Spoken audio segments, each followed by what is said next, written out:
सभी को नमस्कार।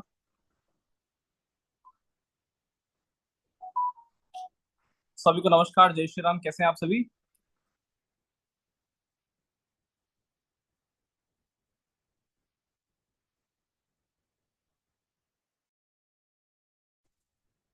हाँ, मैंने सभी को अनम्यूट कर दिया है। जय श्री राम।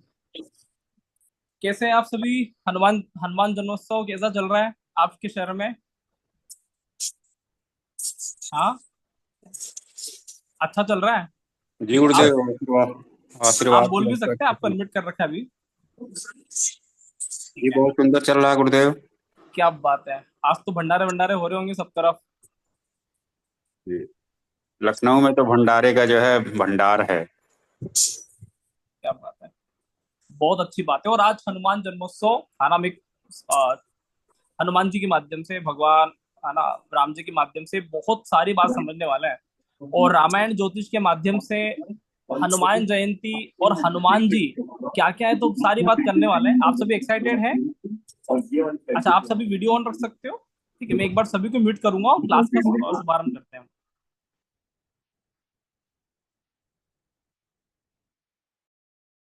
तो आज हम भगवान हनुमान जी के नाम से बहुत सारी बात करने वाले हैं। ज्योतिष में कैसे ज्योतिष में कार्य होता है, ठीक है, किस तरह से है ना ज्योतिष शास्त्र इन चीजों को देखता है, कैसे महावीर हनुमान जी ग्रहों के रूप में इंडिकेट करते हैं, और कैसे रामायण ज्योतिष जीवन जीने की कला है। और आप सभी को बता दूं कि हमारा सेशन 17 अप्रैल 2025 को है ना, basic to advance astrology, Ramayan ज्योतिष, कृष्णमूर्ति पद्धति, वैदिक पद्धति, भृगु नाड़ी पद्धति के मिक्सअप थ्योरी के साथ शुरू होने वाला है।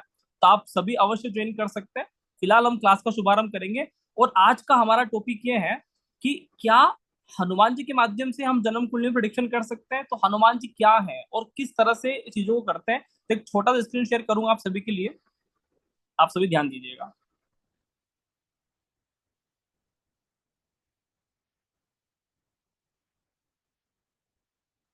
ठीक है। तो रामायण ज्योतिष क्या बोलता है, तो सबसे पहले समझने की कोशिश करेंगे रामायण ज्योतिष क्या है। तो रामायण ज्योतिष, ठीक है, रामायण ज्योतिष समझने वाले हैं। और रामायण ज्योतिष एक ऐसा अद्भुत ज्योतिष है ना, जो ईश्वर के आशीर्वाद से मैं इसको शोध कर पाया। हम पिछले 7 सालों से इन चीजों पे लगे हुए हैं। मैं पढ़ाई का कार्य कर रहा हूँ, यहाँ पे पढ़ा रहा हूँ। ये मेरा बेस 21 है ना, हमारा बेस 21 है, एस्ट्रो हमारा टीम का नाम है। तो हम रामायण ज्योतिष को समझने की कोशिश कर रही हूँ, भगवान श्री राम कैसे कनेक्टेड है, कैसे रामायण हमारे जीवन से कनेक्टेड है। तो 4 युग की बात करते हैं। हाँ, 4 युग की बात करते हैं। और प्रत्येक युग में कोई ना कोई ग्रह है ना रोल करता है, मतलब रूल करता है। जैसे आपने, अगर हम कभी ज्योतिष में पढ़ेंगे तो एक होता है रूलिंग प्लेनेट, कि जहाँ पे प्रत्येक समय में कोई ना कोई ग्रह रूल कर रहा होता है। तो यहाँ पे 4 युग में कोई ना कोई ग्रह, कोई ना कोई प्लेनेट रूल कर रहा होता है। तो सतयुग की बात करेंगे, है ना, त्रेता युग की बात करेंगे, द्वापर की बात करेंगे, कलयुग की बात करेंगे। अच्छा, सतयुग में कौन सा ग्रह रूल कर रहा था, जिसको आज हम समझने वाले हैं। सतयुग में रूल कर रहा था केतु।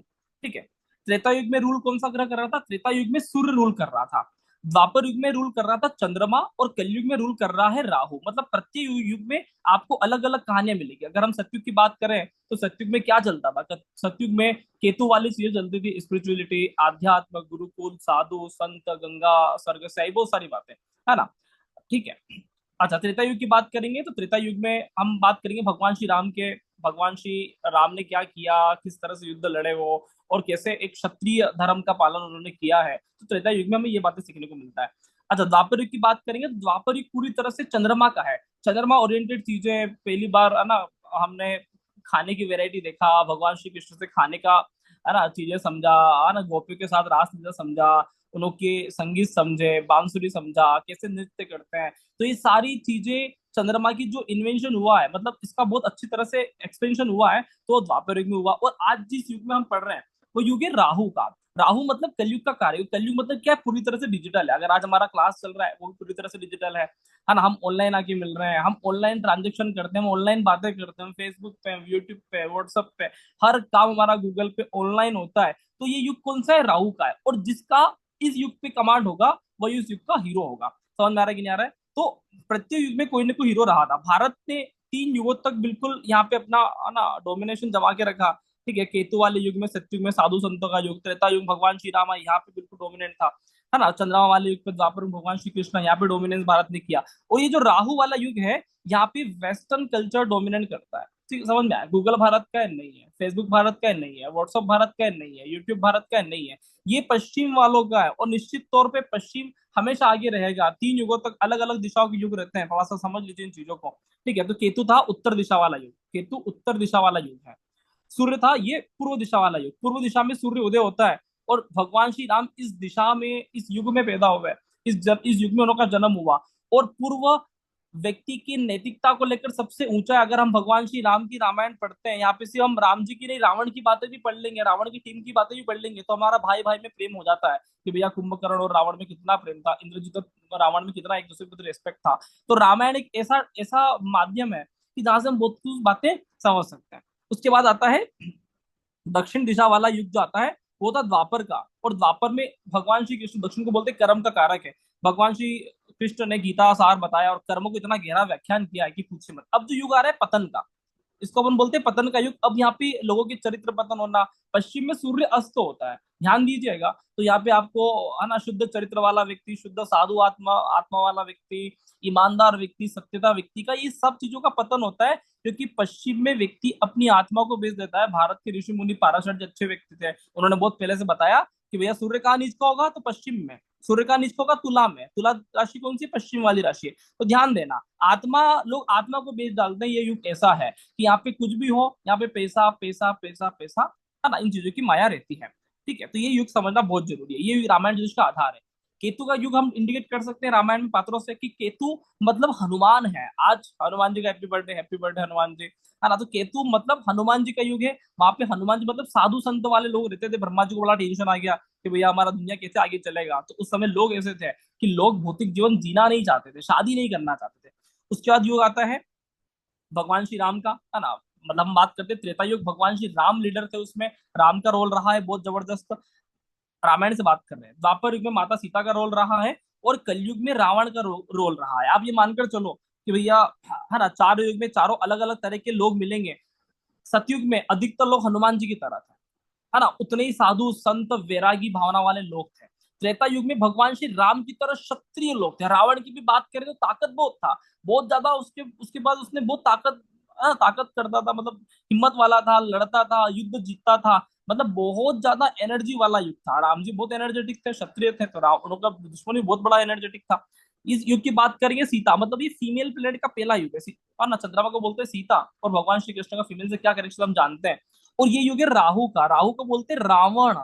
ये रावण वाला युग है। यहाँ पे आपको प्रत्येक लोगों में रावण मिल जाएगा, है ना। प्रत्येक व्यक्ति की आत्मा में निवास करती थी राम की, मतलब, है ना। रामायण में एक प्रसंग आता है कि भैया रावण रूप बदलने में माहिर था, तो रावण रूप बदल के, राम जी का रूप बदल के सीता माता के पास गया कि भैया मैं राम हूं और मैं तुमको लेना चाहता हूँ, है ना, चलो आ जाए। तो जब रावण जब ये बात सोचता था कि मैं राम बन गया हूँ, राम जी का स्वरूप धारण कर लिया है, तो उसको पर स्त्री भी माता दिखती थी। मतलब ये राम का वैल्यू था। मतलब ये रावण स्वयं बोलता है कि मैं राम का रूप धारण करके गया, तो मुझे सीता में भी माता नजर आने लग गई, क्योंकि पर स्त्री माता होती है। ये रामायण है, समझ में आ रहा है। तो युग ऐसा था कि यहाँ पे पापी से पापी, रावण से बड़ा पापी तो कोई नहीं होगा उस युग में। पापी आदमी में भी ये समझ में आ गया था कि मैं राम का रूप धारण नहीं कर सकता। राम का रूप धारण करने में दिक्कत होता है। ठीक है, मैं सीता माता को भी पत्नी के रूप में नहीं देख सकता।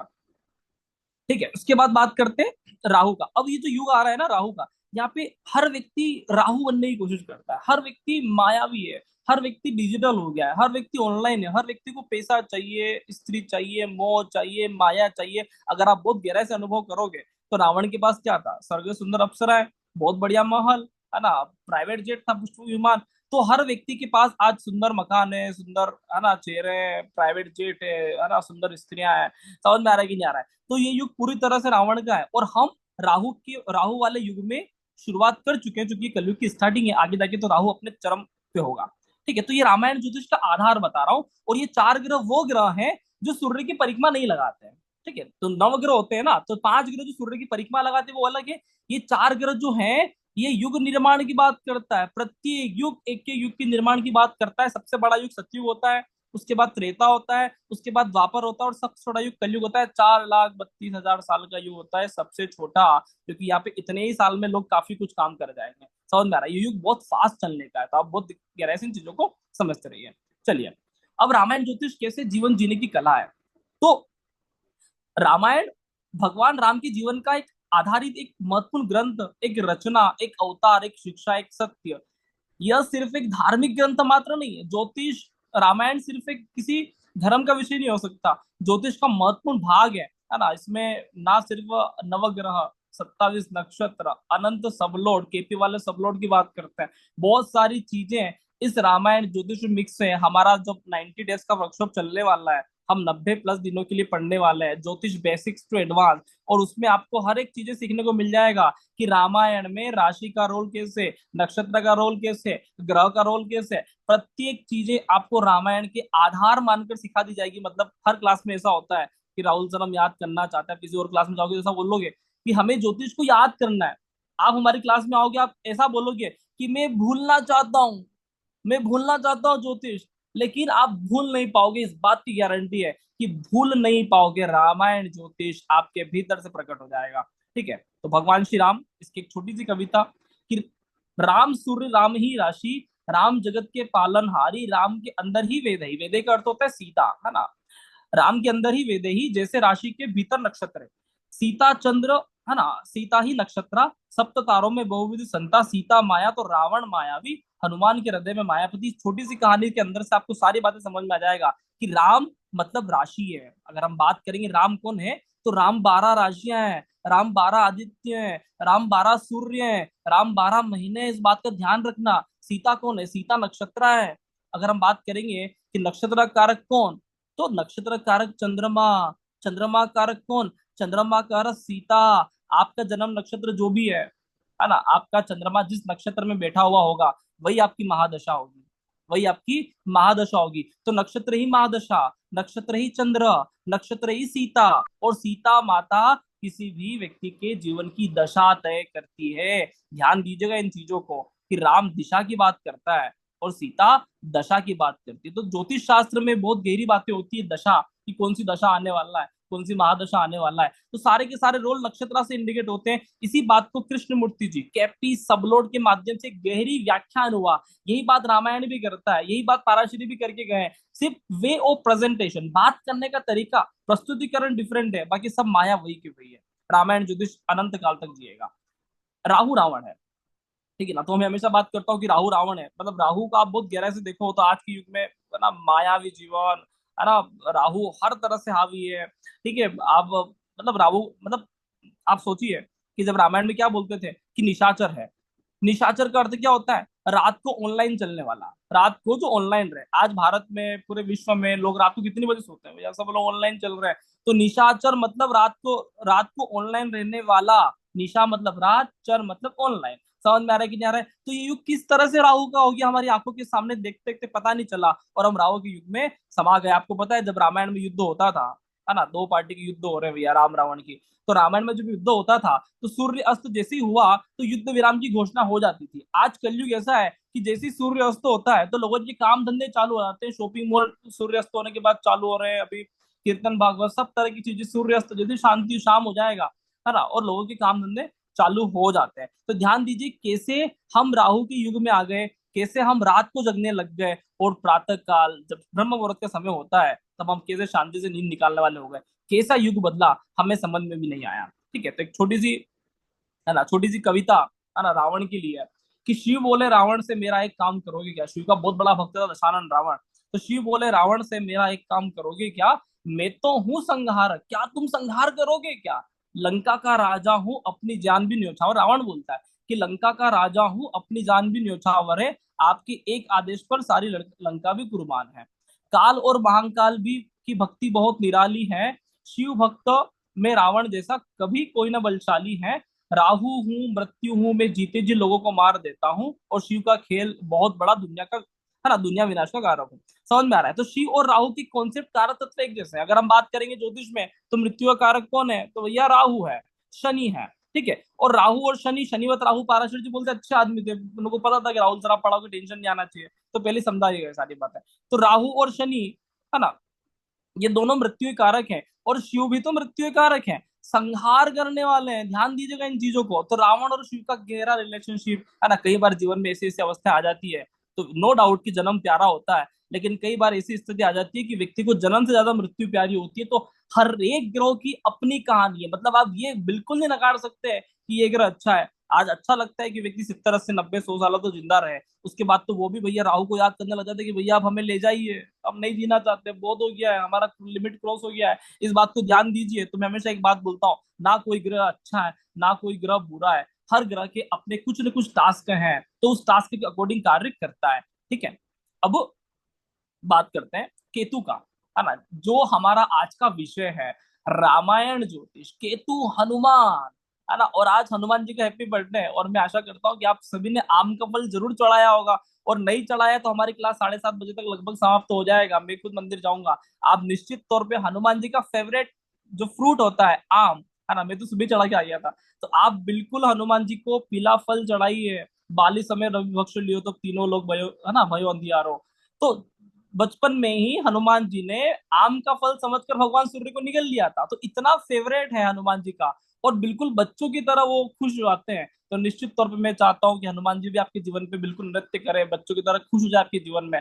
आप आम का फल बिल्कुल श्रद्धा भाव से चढ़ाए, जैसे अपने बच्चों को गिफ्ट देते हैं, वैसे हनुमान जी को आम का फल बिल्कुल गिफ्ट दे सकते हो। ठीक है। तो केतु क्या है? केतु हमारे जीवन में अलगाव है, डिटेचमेंट है। ठीक है, मतलब दुनियादारी से बिल्कुल बाहर है ना। रामायण की टीम में, है ना, भगवान श्री राम जब हर व्यक्ति को कुछ ना कुछ दे रहे थे, हनुमान जी को कुछ हीरो का हार दिया, हनुमान जी ने हीरो का हार तोड़ के फेंक दिया, बोले क्या करना है। तो विभीषण ने प्रश्न खड़ा कर लिया कि सर जी, आपको क्या हर चीजों में राम दिखते हैं, तो क्या आपके सीने में भी राम है? तो वहां से एक गाना चला है, ठीक है, कि श्री राम जानकी बैठे हैं मेरे सीने में। तो हनुमान जी की बात करते हैं, हनुमान जी वह व्यक्ति है। और हनुमान जी में क्यों इतना ताकत था, केतु में क्यों इतना ताकत है, आप भी मानकर चले कि आज मैं जो जो भी बात करूंगा, आप ज्योतिष के विद्यार्थी हैं, आप केतु के कारक तत्व लिखते जाना। मैं जो जो भी बात हनुमान जी की कर रहा हूँ, वो सारी की सारी बात केतु के अंदर डाल दीजिए। आज हम प्रिडिक्शन भी करने वाले हैं कि आपकी जन्म कुंडली में केतु कैसा रोल प्ले करता है, और केतु की कारक तत्व क्या है। ठीक है, तो एक छोटी सी कविता हमारे सबसे सबसे प्रिय, भारत के सबसे प्रिय व्यक्ति, है ना, हनुमान जी, राम के जीवन का आधार। और हनुमान जी से बड़ा, मतलब भारत की संस्कृति ऐसा बोलता है, दुनिया के अन्य धर्म ग्रंथ कुछ भी बोलते हो, लेकिन भारत का ग्रंथ ऐसा बोलता है कि भगवान बड़े की भक्त, भगवान बड़े की भक्त। तो निश्चित रूप में भक्त बड़ा है, भक्त बहुत बड़ा है, नो डाउट कि हनुमान के भारत में इतने मंदिर हैं कि जितने राम के मंदिर नहीं है। ऐसा बिल्कुल संभव नहीं हो सकता कि कोई भारत का गांव, छोटा सा भी गांव हो, और वहां पे हनुमान जी का मंदिर ना हो। एक नहीं, चार चार मंदिर होंगे, चारों दिशा में होंगे हनुमान जी का मंदिर। गांव के बाहर चारों दिशा बनाया था हनुमान जी, मतलब highest level of security. Hanuman ji उच्च स्तरीय सिक्योरिटी का कारक है, मंगल सिक्योरिटी है, और हनुमान केतु उससे भी जबरदस्त सिक्योरिटी है। तो भारत में ऐसा बिल्कुल बनाया गया, भारत के लोग जो इसको बहुत गहरे से मानते थे। तो केतु मतलब हनुमान है, और हनुमान मतलब उच्च स्तरीय सिक्योरिटी। ऐसा हो सकता है कि भारत के गांव गांव में राम मंदिर ना हो, लेकिन ऐसा कभी नहीं हो सकता कि कोई भारत का गांव हो जाए और वहां पे हनुमान मंदिर ना हो। निश्चित रूप से एक नहीं, चार चार मंदिर होंगे। राम का एक ही मंदिर हो सकता है, हनुमान के चार चार मंदिर हो सकते हैं। तो ये ताकत है। सर ऋषि पाराशर जी एक बात बहुत गहराई से बोले थे, उसको कनेक्ट करता हूँ। पाराशर जी बोलती है कि भैया हनुमान, सॉरी, हनुमान नहीं बोलते, वो केतु बोलता है ना, कि केतु किसी भी ग्रह के साथ बैठता है तो 4 गुना ताकतवर हो जाता है। 4 गुना मतलब चार दिशा की बात कर रहे हैं। केतु, केतु मतलब चार दिशा की बात करता है, चारों दिशा उनके अधीन है। ध्यान दीजिएगा, आगे कनेक्ट करेंगे। और भारत में बिल्कुल ज्योतिष के आधार पर मंदिर बनाया गया कि चारों दिशा में हनुमान जी का मंदिर है। हमारे गांव में तो है, हमारे छोटे छोटे गांव में भी है। ठीक है, तो निश्चित रूप पे आपके गांव में भी हनुमान जी के मंदिर होंगे ही होंगे, है ना। जितना उत्साह भारत में रामनवमी का नहीं होता, उससे ज्यादा उत्साह हनुमान का होता है। और ये ताकत है कि भक्त भगवान से बड़ा है, और ये भारत भारत की संस्कृति है जहाँ पे भगवान छोटे भक्त बड़ा है। एक छोटी सी कविता, राम काज करने में आया शिव रूप अवतार हूं मैं, भक्ति भाव में डूबा रहता अंजनी पुत्र हनुमान हूं मैं, ग्रहों में केतु बनकर आता पूज का कारक हूं मैं, मायावी शक्ति से भरा हुआ ऐसा अद्भुत वानर हूं मैं, मृत्यु मुझसे ही भय खाती अजर अमर अविनाशी मैं, पवन पुत्र मुझको कह देना कहते हैं अनंत आकाश का कारक में। आकाश का कारक कौन है? तो आकाश का कारक केतु है, इसको गुरु भी बोलते हैं ज्योतिष में।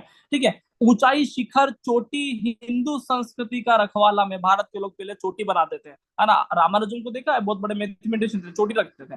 तो भारत के लोग, जब वास्को डी गामा भारत 1498 में खोज नहीं करता, तो शायद भारत आज, है ना, अलग ही लेवल पे चल रहा होता। तो वास्को डी गामा ने भारत में खोज किया था, समझ में आ रहा है कि नहीं आ रहा है? तो उसके पहले भारत में सारे लोग चोटी वाले। आज हमारे चोटी नहीं है ना, लेकिन कुछ कुछ ब्राह्मणों के, पंडितों के बिल्कुल मिलेगा। तो ऊंचाई, शिखर, चोटी, हिंदू संस्कृति का रखवाला में कोई नहीं है टक्कर में, रांग भक्त बजरंग बाला में। समझ में आ रहा है कि नहीं आ रहा है? तो happy birthday Hanuman ji, I love you sir, है ना। तो हनुमान जी को हम बहुत प्रेम करते हैं। अब कैसे हम इस चीज को कनेक्ट करेंगे, कैसे, है ना। अब यहाँ से क्लास अपना बहुत मजेदार होगा कि किस तरह से हम हनुमान जी को समझें। तो ध्यान दीजिएगा कि जितने भी रोल होते हैं, तो सारा रोल एनर्जी का है। सब कुछ एनर्जी का रोल है। अगर हम भगवान की बात करते हैं, कोई बोलता है कि हम नास्तिक व्यक्ति, तो शुद्ध नास्तिक व्यक्ति हैं, हमको भगवान समझ नहीं आता।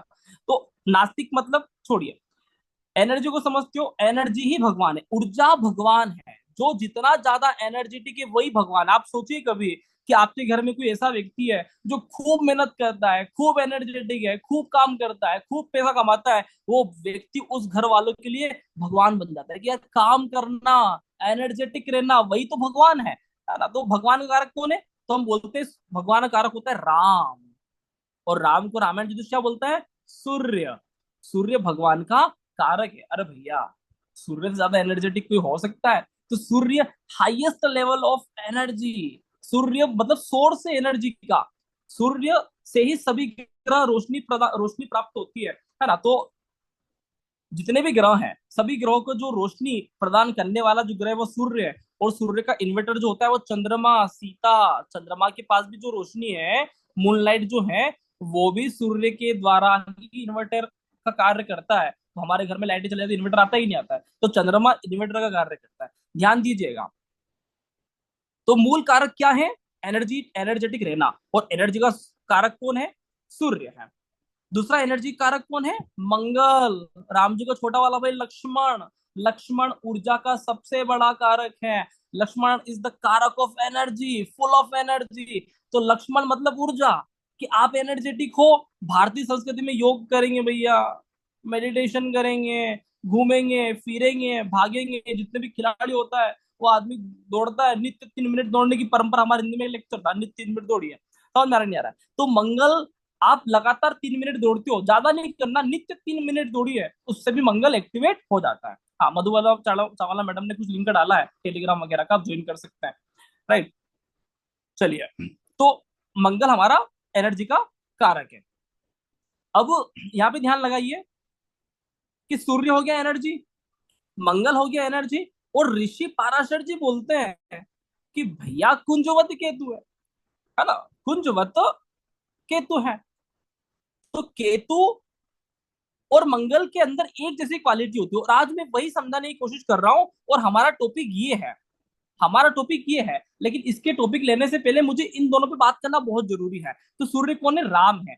मंगल कौन है? लक्ष्मण है। ये कौन है? हनुमान है। ध्यान दीजिए, 2 मिनट के लिए आप समझिए कि हम ज्योतिष की क्लास में नहीं है, और हमें राम, लक्ष्मण और हनुमान की बात कर रहे हैं। उसके बाद सारे के सारे खाते ग्रहों में डाल देना, मतलब नाम चेंज कर दीजिए, उसके बाद सारे के सारे ग्रहों में डाल देना, तो आपको ज्योतिष आसान हो जाएगा। अब सूर्य तो हो गया, सोर्स है, ठीक है।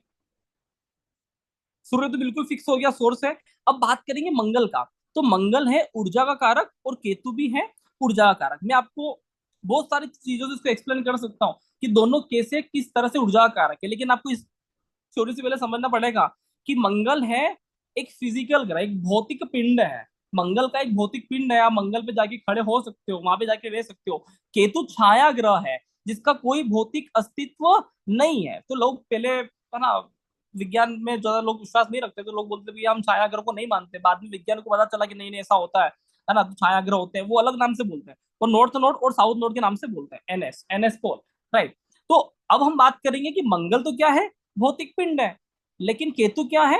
केतु है छाया ग्रह। लेकिन दोनों में भरपूर एनर्जी है। एक छोटा सा उदाहरण दूंगा, और उस उदाहरण के माध्यम से आपको समझ में आ जाएगा कि जिसकी आज जन्मदिन है, जिसके हम हैप्पी बर्थडे की बात कर रहे हैं, और जो भगवान राम के इतने कनेक्टेड हैं, और दोनों एनर्जी है, ये एनर्जी राम जी, हनुमान जी एनर्जी, दोनों एनर्जी के कारक है। और कैसे हनुमान जी वर्क करता है, कैसे हमारे जन्म कुंडली में केतु वर्क करता है। तो मंगल है, एक छोटा सा उदाहरण, कि मंगल आपके घर में कॉपर वायर है। मंगल कौन है? मंगल कॉपर वायर है ना? हाँ, मंगल हमारे घर में कॉपर वायर है, ये होता है मंगल। और केतु क्या है? केतु है करंट। तो लोग कहते हैं हमने छाया को नहीं देखा। अरे भैया, तुमने छाया को नहीं देखा, विश्वास नहीं करना है, क्या आपने कभी करंट को देखा? झटका देखा, झटका, बिजली का झटका देखा कभी जीवन में? है ना? तो करंट का अस्तित्व है, लेकिन कभी करंट दिखता है क्या? नहीं दिखता। तो हनुमान जी का अस्तित्व है, केतु का अस्तित्व है, हनुमान जी अमर है। ऐसा बोलते हैं कि हनुमान जी का जन्मोत्सव बोलना चाहिए, समझ में आ रहा है? तो हनुमान जी अमर है। बिजली का झटका मतलब केतु। क्या हमने कभी करंट को देखा? नहीं देखा। क्या करंट को हम छू सकते हैं? भैया हाथ भी नहीं लगा सकते। क्या बात कर रहे हो? है ना? बड़े बड़े डीपी पे लिखा होता है 14,000 वोल्ट का खतरा, 28,000 वोल्ट का खतरा। आप थोड़ा सा रिलेट करते जाइए कि भैया हनुमान जी की ताकत कितना रहा होगा। लोग हम कहते हैं ना कि महावीर विक्रम बजरंगी, समझ में आ रहा है नहीं आ रहा है? तो महावीर है, बजरंगी है। हनुमान जी का ताकत का अंदाजा लगाना हो तो आप करंट के तार का अंदाजा लगाइए कि भैया इलेक्ट्रिसिटी को तो कोई पकड़ भी नहीं सकता। कैसे इसका अंदाजा लगाएंगे? तो उतनी ही ताकत हनुमान जी के अंदर था, और उतनी ही ताकत बिजली के तार के अंदर। अगर आपको लगता है कि हनुमान जी काल्पनिक है, तो भैया बिजली काल्पनिक नहीं हो सकता। करंट तो है ना, करंट तो झटका देता है ना। तो निश्चित रूप से, है ना, ऋषि पाराशर जी बहुत बढ़िया व्यक्ति थे। इसलिए उन्होंने ये ऐसा भी बोल सकते थे कि गुरुवत केतु, लेकिन कभी नहीं बोले। उन्होंने बोला कुंजवत केतु, मंगल की तरह केतु है। अगर मंगल कॉपर वायर है, तांबा, कॉपर मतलब तांबा, तांबे का वायर मंगल है, जो हमारे घर में बिजली प्रदान करता है। उस तांबे की वायर में जो बिल्कुल स्पीड ऑफ लाइट की गति से बह रहा है, जो दिखता नहीं है, उसको जो रामायण ज्योतिष छाया ग्रह बोलता है, उसको हनुमान बोलते हैं हम भारत की संस्कृति वाले लोग। और उसको करंट के नाम से भी जाना जा सकता है। तो हनुमान जी का दूसरा नाम क्या है?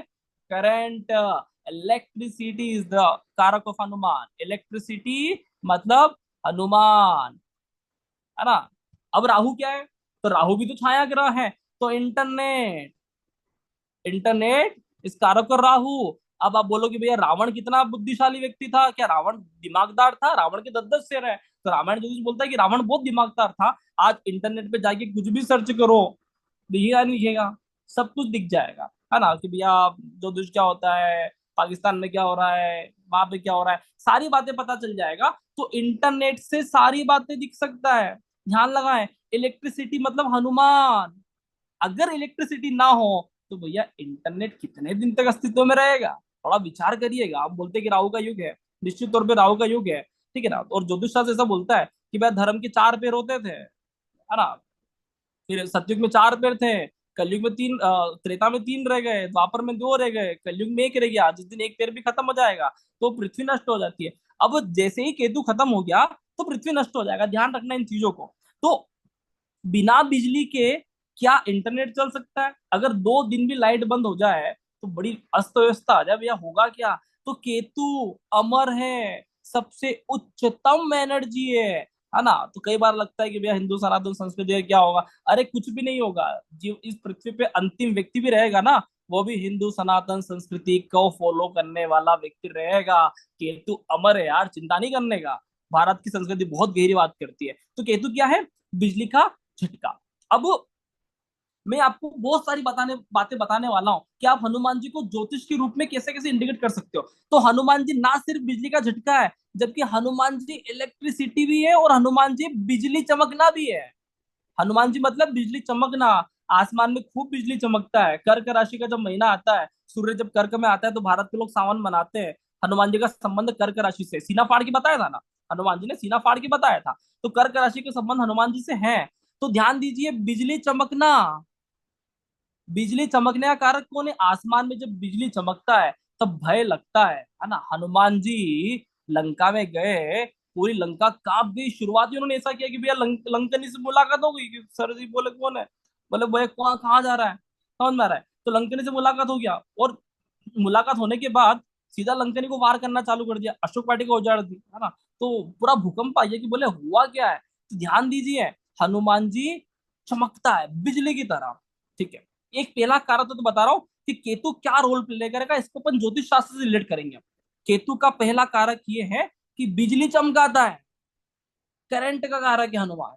समझ में आ रहा है, बिजली चमकाने का कारक है। चलिए, दूसरा कारक क्या है? दूसरा कारक केतु का है ज्वालामुखी। ज्वालामुखी, इसका मतलब क्या है?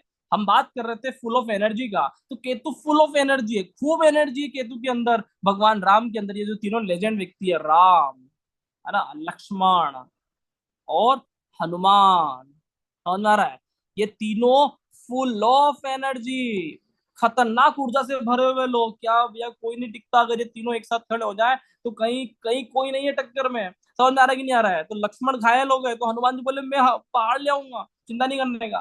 तो राम लक्ष्मण हनुमान, राम सूर्य है, लक्ष्मण ऊर्जा कारक है। जितना गुस्सा, एनर्जी लक्ष्मण को, गुस्सा जितना आता था ना, उतना गुस्सा पूरी रामायण में किसको नहीं आता। लक्ष्मण के अंदर इतना आक्रोश और इतना जोश भरा हुआ है कि जब मृत संजीवनी पिलाए तो लक्ष्मण तत्काल उठ के खड़े हुए कि कहाँ है वो मेरा दुश्मन। समझ में आ रहा है कि नहीं आ रहा है? लक्ष्मण बहुत एनर्जी वाला है। और हनुमान, हनुमान के अंदर इतनी एनर्जी है कि हनुमान जी को आप ज्वालामुखी बोल दो। ठीक है, इतना गुस्सा, इतनी एनर्जी भरी हुई है हनुमान जी के अंदर, इतना ऊर्जा हनुमान जी के अंदर है। आपको पता है कि हनुमान जी ने आग लगा दिया था। तो पूरे रामायण में एक ही प्रसंग आता है आग लगाने का, कोई व्यक्ति आग लगा रहा है जाके, है ना, अग्नि परीक्षा हुआ सीता का, वो अलग है, लेकिन आग लगाने का एक ही प्रसंग आता है, और वो थे हनुमान जी, कि नगर के नगर को आग लगा के आ गए। खतरनाक व्यक्ति है। तो ध्यान दीजिएगा, हनुमान जी का दूसरा कारक क्या है? आग लगाना। आग लग जाता है, व्यक्ति गुस्से में आके मतलब बहुत आक्रोशित हो जाता है। तो ऋषि पाराशर जी बहुत बढ़िया व्यक्ति थे। उन्होंने बहुत बार ये कहा है कि भैया शादी ब्याह करो, है ना, तो कभी ये नहीं कहा शनि पे ध्यान लगाओ, राहु पे ध्यान लगाओ। बोले क्या ठंडे ग्रह हैं, कुछ नहीं होने वाला। उन्होंने एक ही बात बोला, कुंजवत केतु। समझ में आ रहा है? मंगल पे ध्यान लगाइए, केतु पे ध्यान लगाइए। तो मांगलिक दोष, मांगलिक दोष, मांगलिक दोष, जब दो चीज नहीं आता था तो पहले कभी चले गए मेरी बहन का रिश्ता देखने, है ना, तो बोले कि साहब हमारी कुंडली में मंगल है, हमारी कुंडली में मंगल है। और मुझे लगा कि अच्छा नो, कुंडली में मंगल है, हमारी कुंडली में मंगल है ही नहीं, है ना। तो बाद में मालूम पड़ा कि वो मंगल दोष की बात कर रहे हैं। तो ध्यान दीजिए, कोई व्यक्ति ज्योतिष जाने ना जाने, लेकिन उसको ये पूरा पता है कि मंगल दोष विवाह के लिए नकारात्मक है, एनर्जेटिक, खूब एनर्जेटिक रहता है। और जितना मंगल नहीं रहता, केतु उससे 4 गुना एनर्जेटिक है। ध्यान दीजिएगा, मंगल तो कुछ भी नहीं लगता। मंगल मतलब कॉपर वायर, और केतु मतलब बिजली। बिजली, समझ में आ रहा है? दिखता भी नहीं, इतना फ्लो है एनर्जी का। तो ये 3 चीजें आपको ध्यान रखना है। अब केतु का एक और कारक है, केतु का एक और कारक है शांत, ध्यान में उतरना। ठीक है, आप बोलोगे राहुल सर बिजली भी चमका रहे हो, आग भी लगा रहे हो, ध्यान भी करवा रहे हो, तो केतु का एक और कारक ही ध्यान। हनुमान जी जितने डीप मेडिटेशन में, जितनी गहरी आध्यात्मिक ऊर्जा के साथ रहते थे, ऐसा कोई दुनिया में कोई दूसरा व्यक्ति नहीं है। तो हनुमान ध्यान का कारक है। सुबह सुबह उठ के हम ध्यान लगाते हैं ना, ध्यान लगाने का मतलब क्या है? इस बात को समझना कि आपकी जो सारी एनर्जी है वो एक ही जगह आके स्थापित हो जाए। ध्यान लगाना और कुछ भी नहीं है।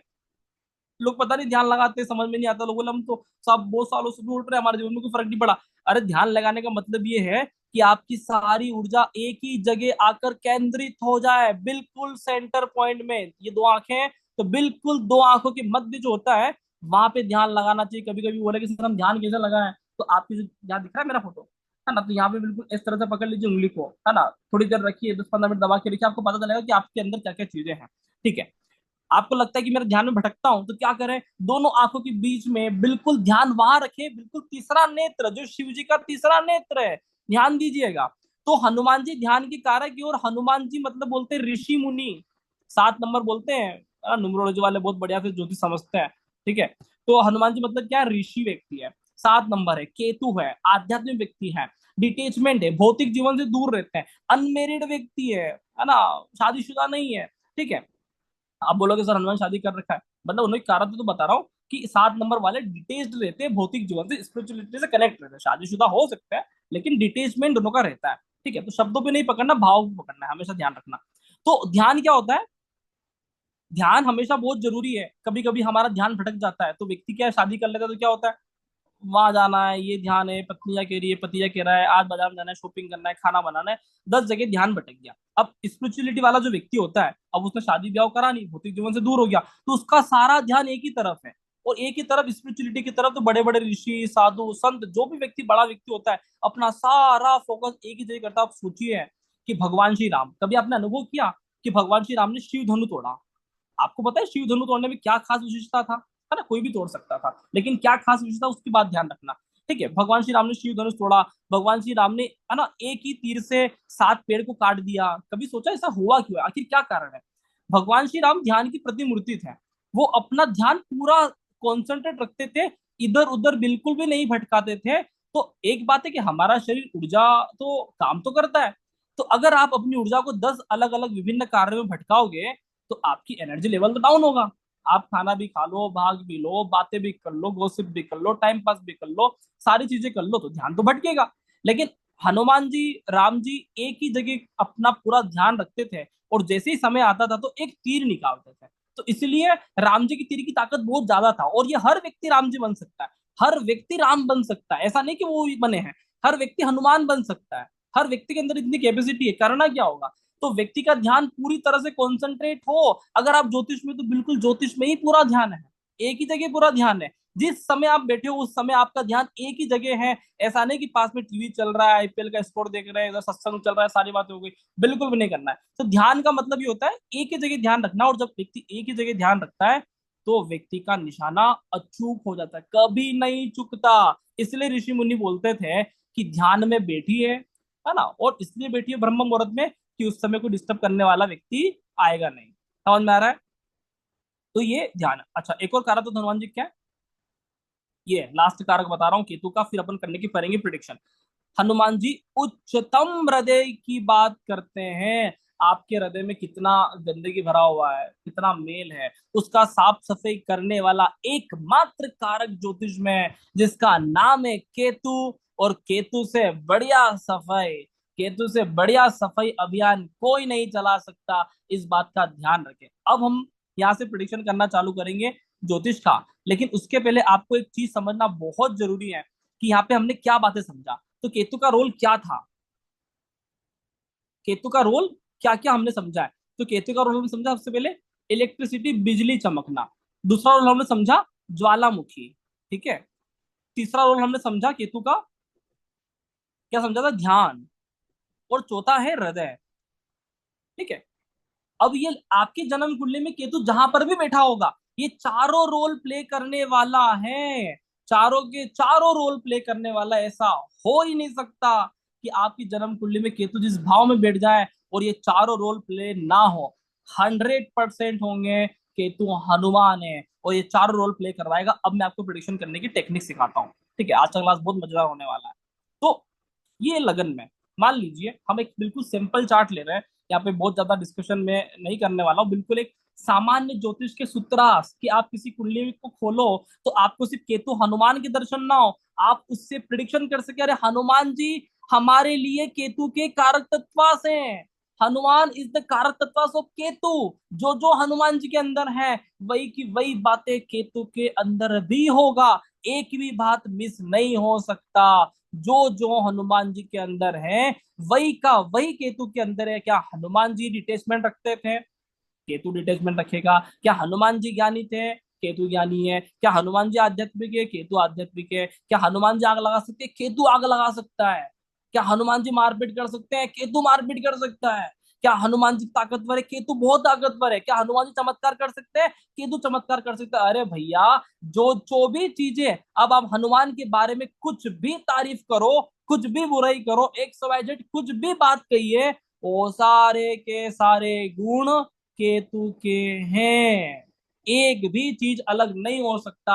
आप गहराई से अनुभव करोगे तो हनुमान केतु है, रावण राहु है। अभी आज हम रावण की चर्चा नहीं करेंगे, आज हम बात करेंगे सिर्फ केतु का। और केतु वेरी स्पेशल, है ना।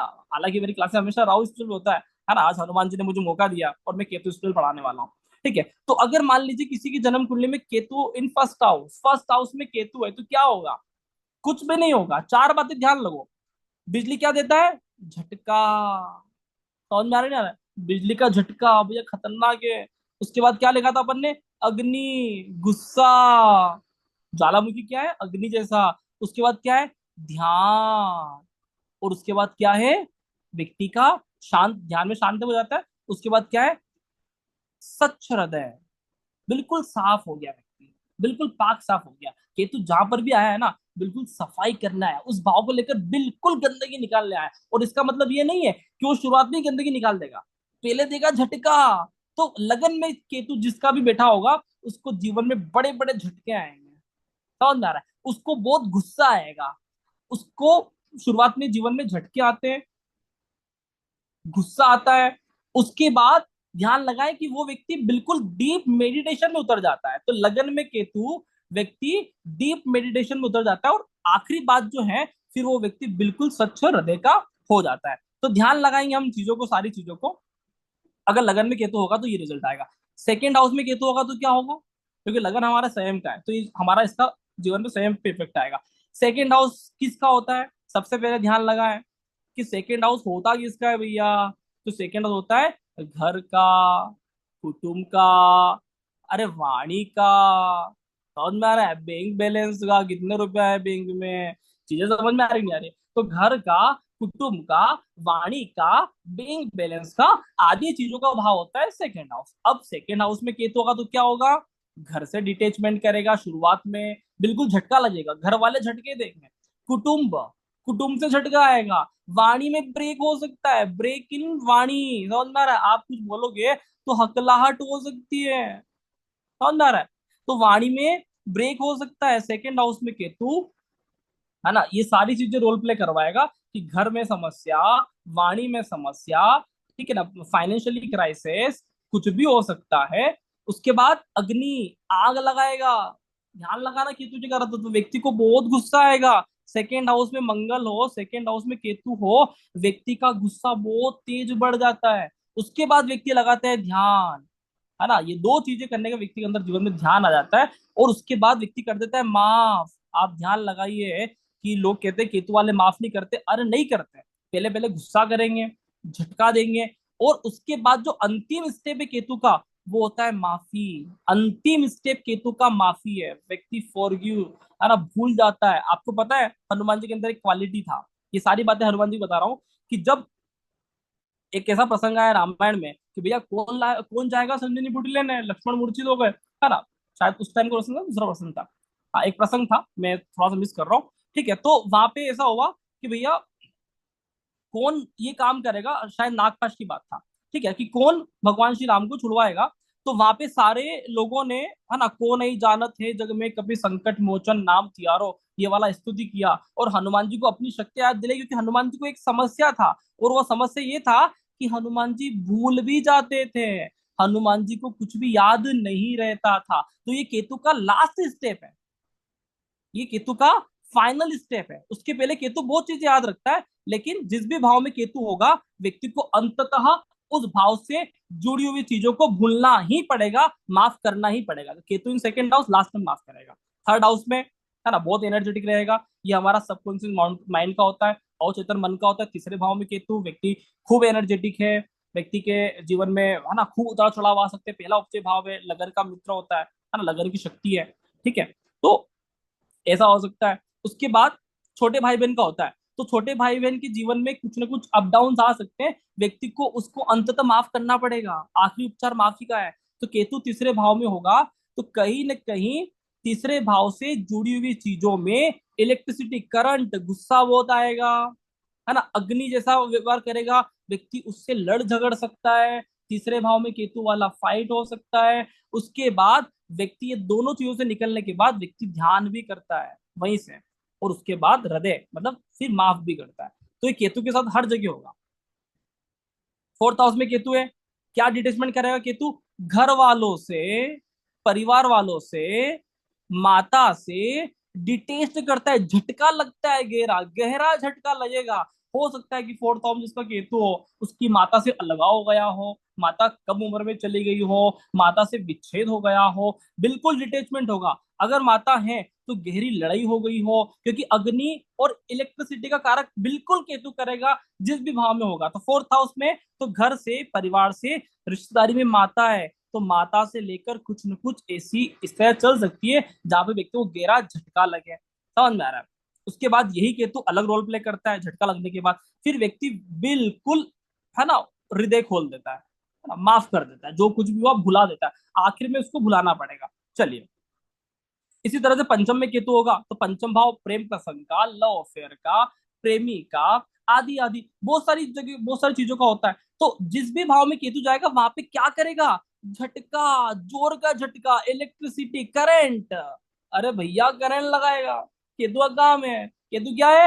एनर्जी, करंट का कारक है। ऐसा हो ही नहीं सकता कि पंचम भाव में केतु और उसका प्रेम, जिसका प्रेम हो रहा हो, उसको झटका ना लगे। अरे ऐसा झटका लगेगा कि व्यक्ति पानी नहीं मांगेगा।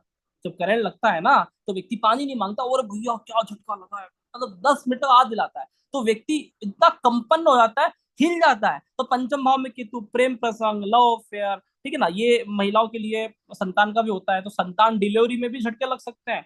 समझ में आ रहा है? जब व्यक्ति का डिलीवरी हो रहा होता है तो संतान डिलीवरी के समय व्यक्ति को ब्लड ज्यादा बह जाना, ऑपरेशन होने में दिक्कत होना, जबरदस्त सामना करना पड़ सकता है। ऐसे में हनुमान जी की उपासना सर्वश्रेष्ठ हो जाती है। ध्यान दीजिए, छठे भाव में केतु होगा तो क्या होगा? छठे भाव से जुड़ी हुई चीजों में झटके देगा। केतु का काम है झटका देना, बिल्कुल निश्चित तौर पे झटका देगा। तो वहां पे झटके किसको देगा? छठा भाव किसका है?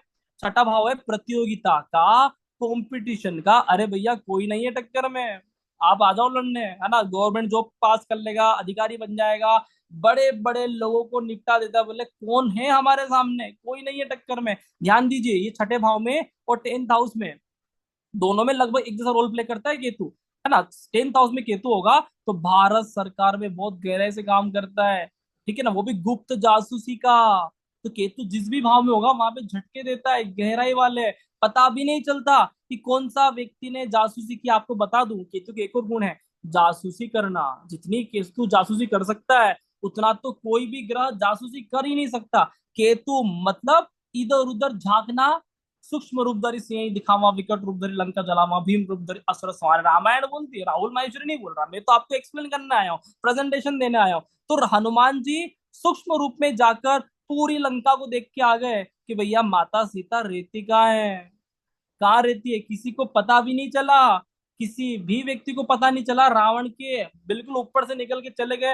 हनुमान जी चाहते तो वही रावण का काम जय श्री राम कर सकते थे। वो बोले नहीं यार, अच्छा आदमी है, बड़े बड़े लोग हाथ उम्र तो अच्छा रहेगा, तो ये पुण्य प्रभु को मिलना चाहिए। तो हनुमान जी भी बहुत, है ना, ज्ञानी व्यक्ति है। कौन जा रहा है? तो ध्यान दीजिए, सप्तम भाव में केतु होगा तो क्या होगा? डिटेचमेंट, झटका। अरे झटका शब्द याद रखो, नहीं समझ में आए ना तो केतु क्या है? करंट। सप्तम भाव में केतु क्या होगा? पार्टनर, जीवन साथी। अरे झटका लगेगा, जीवन साथी से झटका, अग्नि, ज्वालामुखी जैसा हो जाएगा। बोले आज लड़ लें, हथियार दो तो आज एक दूसरे को मार दें, इतने झटके लगते हैं। क्योंकि सप्तम भाव का केतु व्यक्ति को गहरा झटका दिलवाता है, व्यक्ति को अग्नि तत्व वाली बातें करता है, ज्वालामुखी भड़क उठती है। अब उसके बाद क्या, दो और चीजें हैं, केतु का ध्यान है और हृदय है। तो केतु का एक और अच्छा उपाय करना हो तो व्यक्ति को फॉरगिवनेस, व्यक्ति को भूलना पड़ेगा। हनुमान जी भूल जाते थे, हनुमान जी बहुत अच्छे व्यक्ति थे।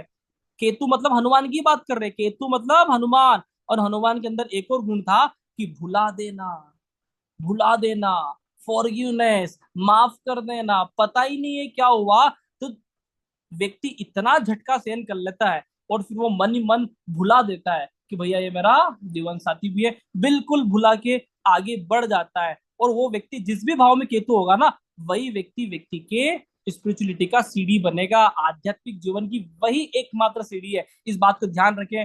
हनुमान आपकी सीढ़ी है स्पिरिचुअलिटी का, है ना। गुरु तो आध्यात्म तक पहुंचाता है, दर्शन दिलवाने वाला है। हनुमान जी तो कंधे पे बैठा कर ले जाने वाला है, बोले चलिए हम तो ले जाएंगे, बीच में आपको दिशा दिखाने का कोई कारण नहीं है। गुरु तो दिशा दिखा सकता है, हनुमान जी तो छोड़ के आएगा गंतव्य पे, फाइनल डेस्टिनेशन। ऋषि पाराशर जी बोलते हैं कि final destination Ketu.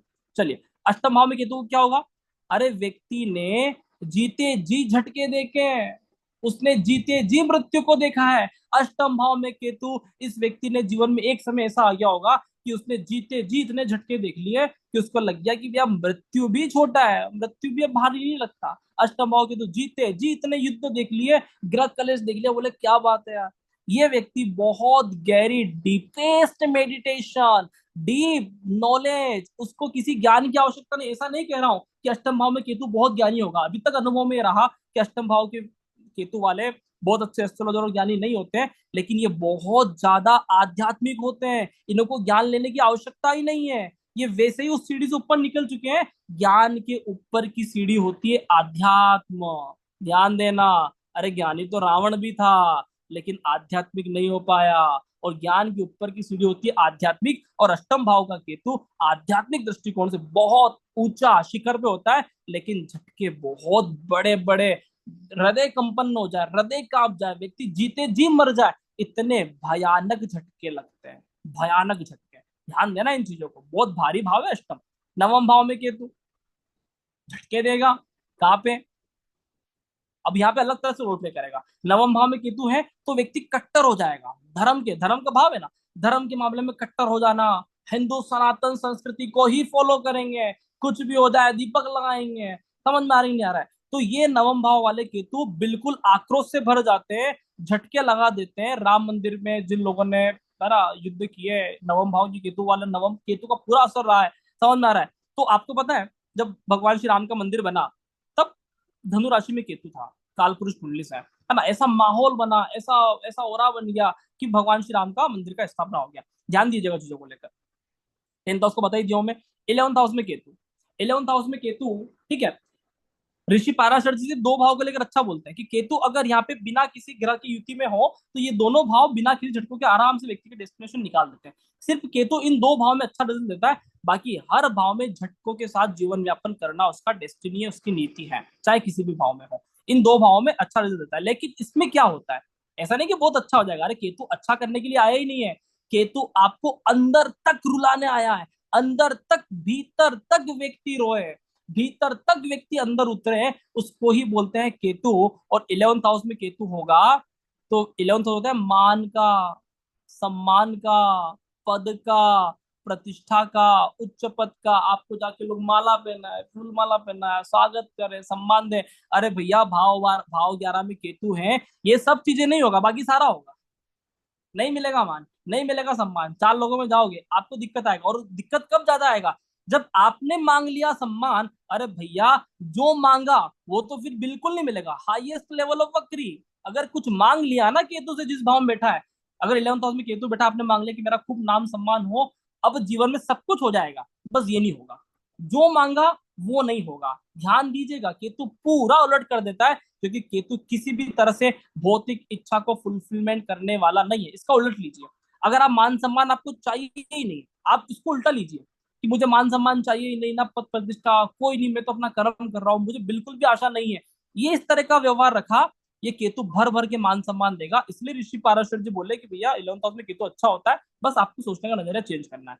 12th house में केतु, यहाँ पे खूब यात्रा है ना, बिना किसी ग्रह की युति में होना चाहिए, खूब यात्रा है, डेस्टिनेशन, धार्मिक, है ना। ये 12th हाउस वाला केतु किसी भी ग्रह की युति में नहीं होना चाहिए, तो व्यक्ति स्पिरिचुअलिटी के शिखर पर होता है, बहुत बढ़िया रिजल्ट देता है, व्यक्ति ध्यान करता है, व्यक्ति शुद्ध चेतना में जीता है। अरे शुद्ध चेतना मतलब क्या, जब आकाश में कंपन होता है, बिजली चमकती है, मतलब हमारे जीवन में भी बिजली चमक सकती है, और वो शुद्ध चेतना का कारक है। और आप ध्यान लगाइए कि केतु आपकी जन्म कुंडली में किसी भी भाव में है, वहां से आपकी डेस्टिनेशन तैयार होके चल रही है, वह भाव आपको आपकी मंजिल तक पहुंचाएगा। मैं हमेशा बोलता हूँ कि भैया राहु वह रास्ता है, राहु वह रास्ता है जो सीधा केतु तक पहुंचाता है 180 डिग्री। और इस 180 डिग्री में, है ना, राहु वह रास्ता है जो सीधा केतु तक पहुंचाता है।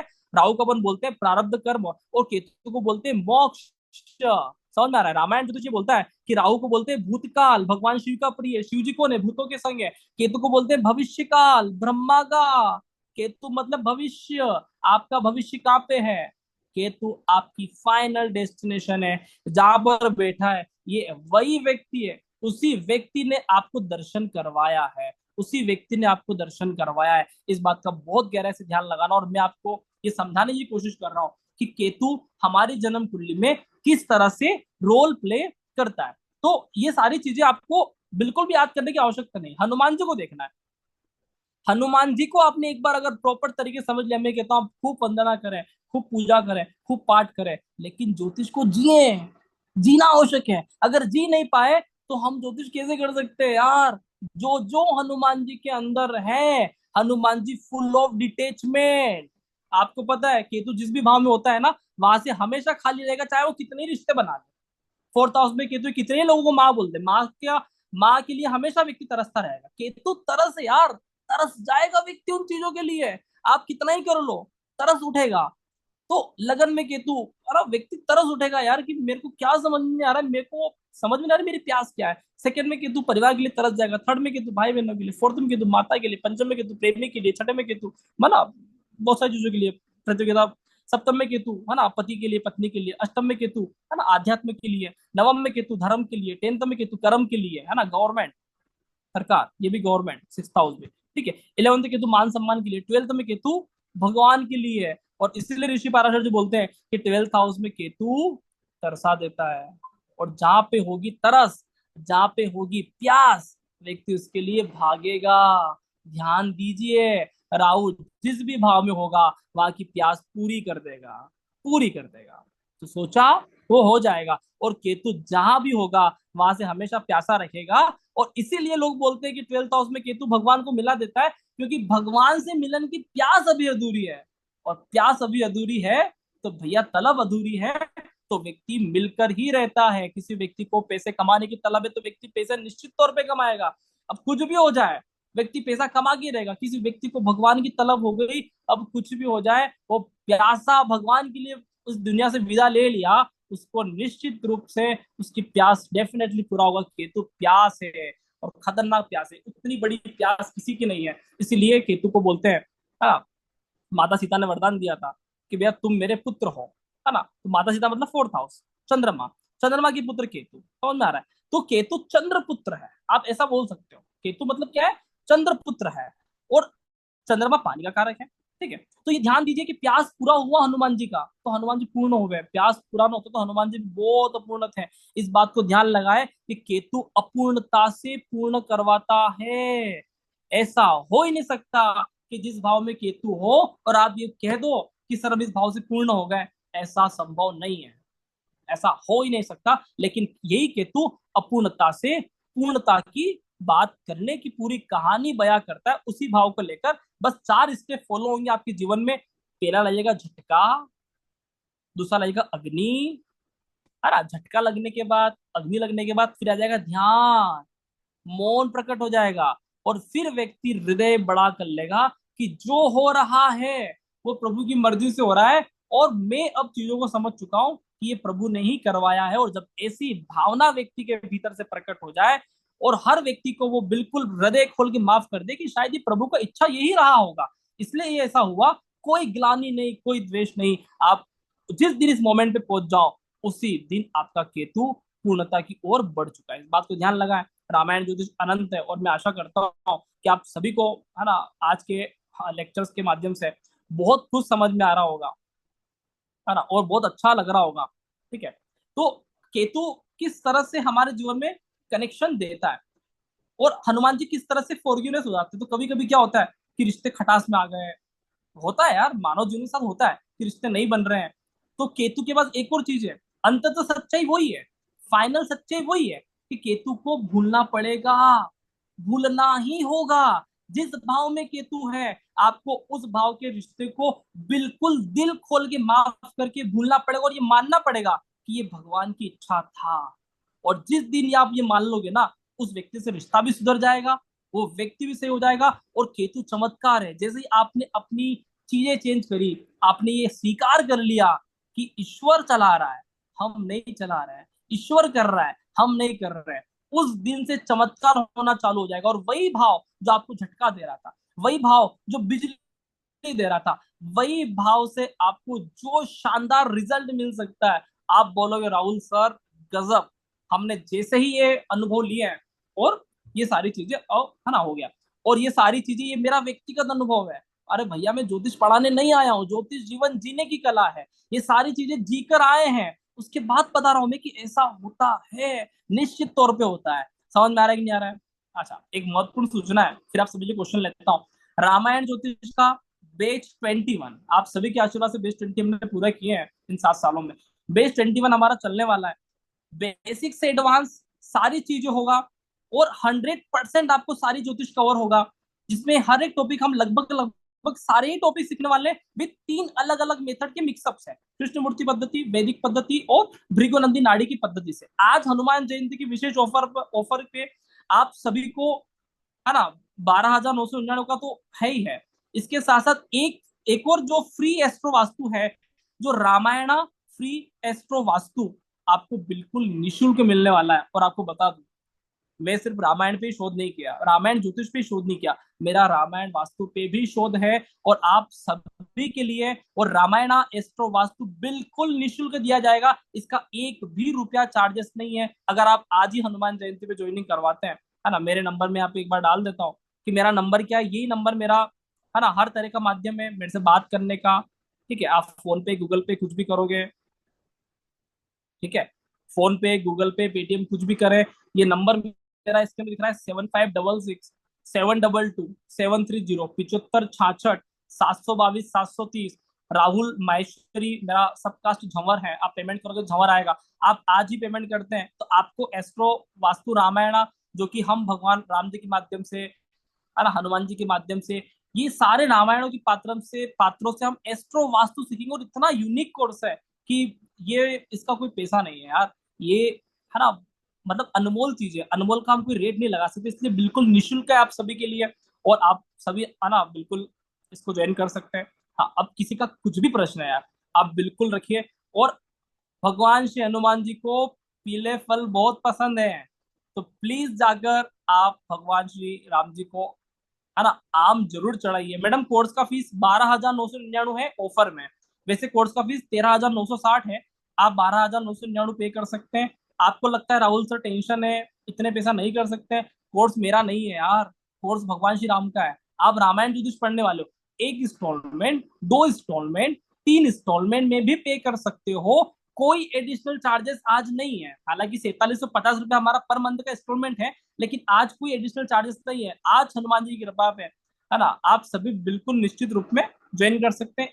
आप आधा पेमेंट करें, इंस्टॉलमेंट करें, वन टाइम करें, सारा एप्लीकेबल है, सारा वही रेट पे, मतलब 12,999 के आप 1/2 कर दे, 65 हो जाएगा, उसको 1/3 कर दे, जो भी आता है आप पेमेंट कर सकते हो। मीना मैडम कुछ कह रहे हैं? हाँ, प्लीज अनम्यूट करें मैडम।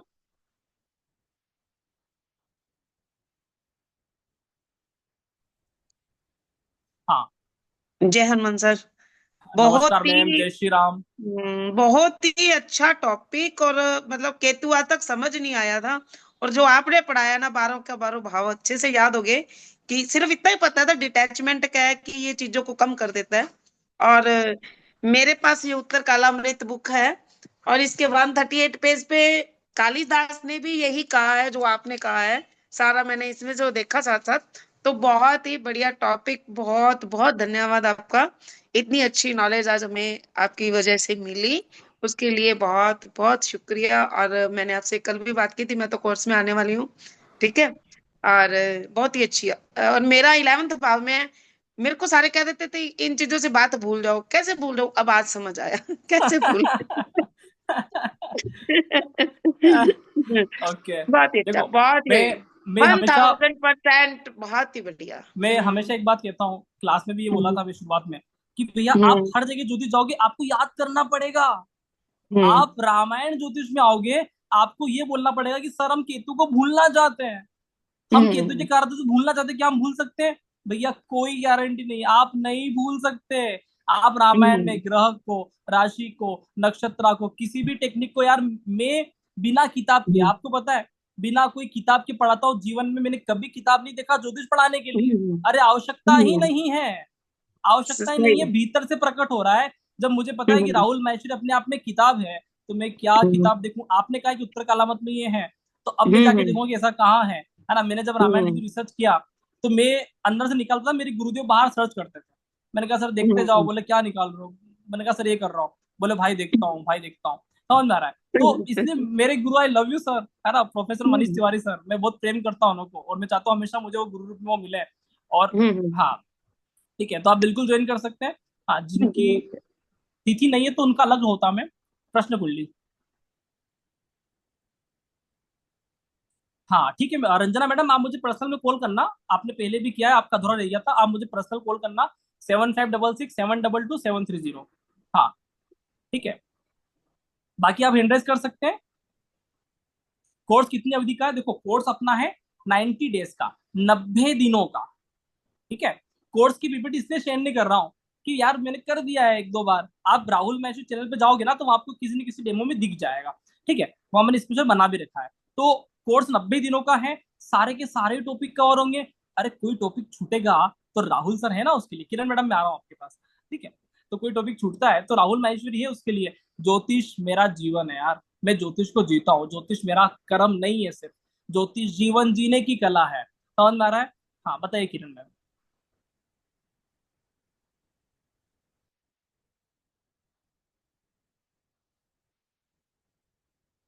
किरण मैम अनम्यूट करिए एक बार। हाँ, जो भी प्रश्न पूछना चाहते हैं वो प्लीज एक बार अनम्यूट कर लें। और आप सभी पेमेंट करवा सकते हैं, 75 66 722 730। रामायण ज्योतिष चालू हो रहा है ना, ये मत समझना कि राहुल सर डेमो के माध्यम से कह रहे हैं। देखो डेमो तो मेरा पढ़ाने का बहुत मन था, हनुमान जयंती बहुत टाइम सोच रहा था कि कभी पढ़ाएंगे। हमारा क्लास तो बन ही गया है ना, लगभग लगभग बन चुका है क्लास, है ना, सभी को पेड ग्रुप में जोड़ दिया है। लेकिन जो एक्चुअल में पढ़ना चाहते हैं निश्चित रूप से आप पेमेंट करवा के क्लास ज्वाइनिंग कर सकते हैं। 3 महीने का कोर्स है, इंस्टॉलमेंट पेमेंट। मैं हमेशा कहता हूँ कि इंस्टॉलमेंट पेमेंट देकर आइए, काय को फुल पेमेंट देकर आना। समझ में आ रहा है? भरोसा करिए, इतने मैंने, मैं अभी 2 दिन और पढ़ाने वाला हूँ मेरिज का टॉपिक और आगे। ठीक है, हाँ क्लासेस सप्ताह में 5 दिन होगा सर, सोमवार मंगलवार गुरुवार शनिवार और रविवार। 5 डेज सेशन होंगे हमारे, और पांचों दिनों में हम 4 दिन तो क्लास पढ़ेंगे। संडे रिविजनेट क्लास, जैसे भारत पाकिस्तान का मैच देखते हैं कि नहीं देखते, तो वहां पे क्या होता है कि 15 मिनट के अंदर हम वापस से सारी चीजें कवर कर ले। तो ये आपके सामने देखो स्क्रीन दिख रहा है, और यहाँ पे आप देख सकते हैं ये मेरा, है ना, यहाँ पे 13,960 फीस है। आप प्लीज इसको इग्नोर करिएगा, क्योंकि फीस 12,999 हनुमान जयंती स्पेशल है ना, भगवान श्री हनुमान के नाम पर 1,000 का डिस्काउंट है। प्लस साथ में रामायण एस्ट्रो वास्तु बिल्कुल निःशुल्क है आज की ज्वाइनिंग पर। हाँ, जो पहले वाले मेंबर हैं, है ना, तो वो ये मत डाउट करिएगा कि सर हमको नहीं मिलेगा क्या। जिन्होंने ज्वाइन कर लिया है उन लोगों को भी बिल्कुल मिलने वाला है, और जो आज ज्वाइन करने वाले हैं उन लोगों को भी मिलने वाला है। ठीक है, ये नंबर है मेरा व्हाट्सएप का, जीपे का, पेटीएम का। यहाँ पे राहुल झंवर नाम आता है, मेरा सरनेम माहेश्वरी लगाता हूँ मैं, सबका झंवर है। तो पेमेंट करने में कोई दिक्कत हो तो आप कर सकते हैं। ठीक है, हाँ मधु मैडम एक बार स्क्रीन आप हटाएं। हाँ ओके, ठीक है।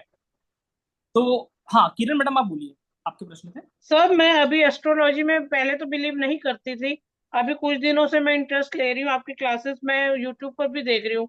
बट ओके, अभी आप जो ये कोर्स करवाने वाले हैं इसकी टाइमिंग आपने 8 PM रखी है। 8 बजे शाम को। हाँ सर, ये तो घर में हाउसवाइफ्स के लिए सुटेबल नहीं है। देखो, हाँ कोई बात नहीं, हमारा टाइमिंग 8 बजे, लेकिन मैं एक फैसिलिटी देता हूँ। अब वो फैसिलिटी ध्यान से सुना है। फैसिलिटी ये है कि आप मुझे 12 से 5 के बीच में कभी भी कॉल कर सकते हो दिन को, रिकॉर्डिंग सुनने के बाद। ऐसा कोई टीचर नहीं देता है, लेकिन मैं देता हूँ। इसलिए देता हूँ क्योंकि रामायण मेरा जीवन है, और मैं चाहता हूँ कि मेरा स्टूडेंट कनेक्ट हो। तो आप रिकॉर्डिंग सुन लेना, अभी आज वाला रिकॉर्डिंग सुनोगे तो भी आपको समझ में आएगा। मैं ऐसे ही पढ़ाता हूँ, मेरे पढ़ाने का तरीका यही है। मैं सेम बिल्कुल ऐसे ही पढ़ाता हूँ, पीपीटी हिंदी इंग्लिश दोनों में होता है ताकि दोनों लोग समझ जाएंगे। लेकिन आपको दिक्कत आता है तो वैसे तो क्लास में डाउट क्लियर हो जाएगा रिकॉर्डिंग सुनने के बाद। नहीं डाउट क्लियर होता है, आप मुझे अगले दिन बिल्कुल 12 से 5 फोन कर लीजिए। ठीक है, दूसरी बात, संडे को हमारा क्लास दिन को 12 बजे होता है। संडे स्पेशल दिन को 12 बजे होता है, वहां पे हम रिविजन एट ग्लांस समझते हैं। रिविजन एट ग्लांस समझ रहे हो ना, कि जो हमने 4 दिनों में पढ़ा वो हम फटाफट एक दिन में वापस समझ लें, ताकि कोई व्यक्ति अगर बहुत ज्यादा बिजी है और कनेक्ट नहीं कर पा रहे हैं तो एक ही दिन में सारी बात समझ लेंगे। वहां पे हम क्वेश्चन आंसर भी करते हैं, मैं आपको रोज दो दो क्वेश्चन दूंगा, संडे के दिन हम उसका उत्तर भी देखते हैं। तो 2 चीजें हो जाती है, तो वहां पे भी आप कनेक्ट कर सकते हो, और 12 से 5 पूछ ही सकते हो। तो सारी चीजें हो जाती है, आप मैनेज करोगे निश्चित तौर पे मैनेज हो जाएगा, और मैं आपके साथ हूं मैम, है ना, चिंता बिल्कुल मत करिए, है ना। सर एक पर्सनल क्वेश्चन कर सकती हूँ सर? पर्सनल क्वेश्चन मुझे फोन पे कर लेना, 7566 722 730। आप बिल्कुल मुझे फोन पे बात करें, मैं अवश्य आपकी मदद करूंगा। हाँ, thank you sir. Thank doctor Yadav madam. हाँ थैंक यू सो मच। ये नमस्कार। डेली क्या कोर्स डेली होगा? डेली सप्ताह में 8 बजे, सप्ताह में 5 दिन, weekly 5 days. Monday to Friday? Monday सोमवार मंगलवार गुरुवार शनिवार तो शाम को 8 बजे, और संडे होगा दिन को 12 बजे। Revision at glance. अच्छा, मतलब तो आप सेशन होंगे सिर्फ हमारे, सेशन होंगे सप्ताह में 4 दिन। एक दिन हम रिविजन एट ग्लांस पढ़ेंगे, सारे क्वेश्चन आंसर आंसर डाउट वगैरह सारे लेंगे। ठीक है, तो ऐसे 5 सेशन होते हैं। आप स्टडी मटेरियल सब एडवांस में दे देंगे संडे के स्टडी लिए? मटेरियल मैं आपको दे दूंगा, पीडीएफ मेरा हिंदी में भी है, इंग्लिश में भी है, आप डाउनलोड करवा के प्रिंट करवा के भी रख सकते हैं। ठीक है। ओके, थैंक हाँ यू। हाँ हाँ, ठीक है। तो मधु मैडम शेयर कर रहे हैं, है ना, स्क्रीन। हाँ, मंडे संडे प्रैक्टिस, हाँ हाँ बिल्कुल यही मैडम। सोमवार मंगलवार गुरुवार शनिवार संडे प्रैक्टिस, बिल्कुल। ठीक है। तो हाँ, और किसी का प्रश्न है? प्रश्न है बिल्कुल हैंड रेस कर सकते हैं।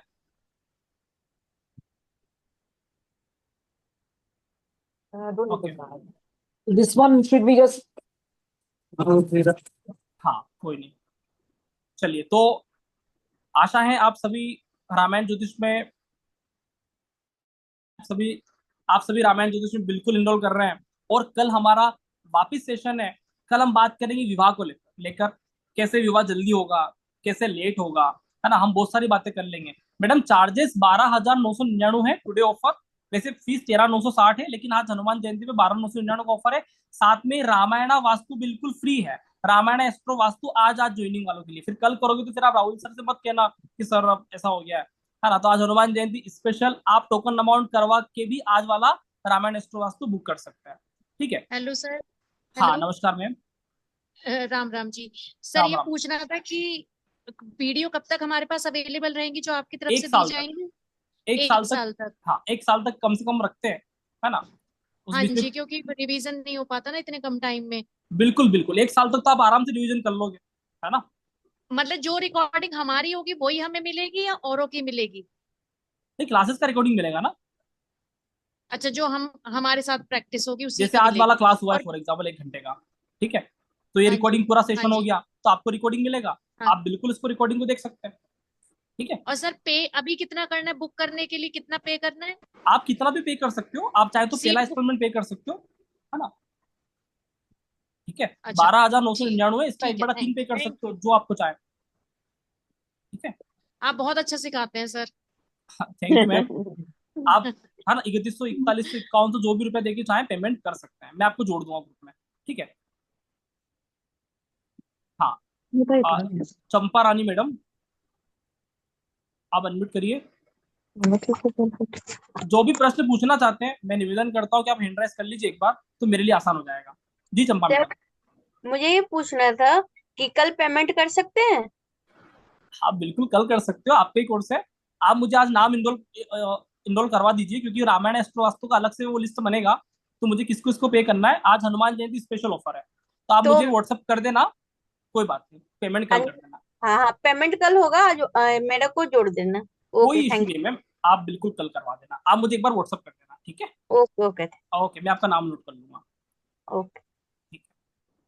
तो आशा करता हूँ कि आप सभी को क्लास बहुत अच्छा लगा होगा। और कल हमारा टॉपिक है विवाह का, फिक्स 6 बजे आ जाए। और परसों हमारा टॉपिक है रेमेडीज का।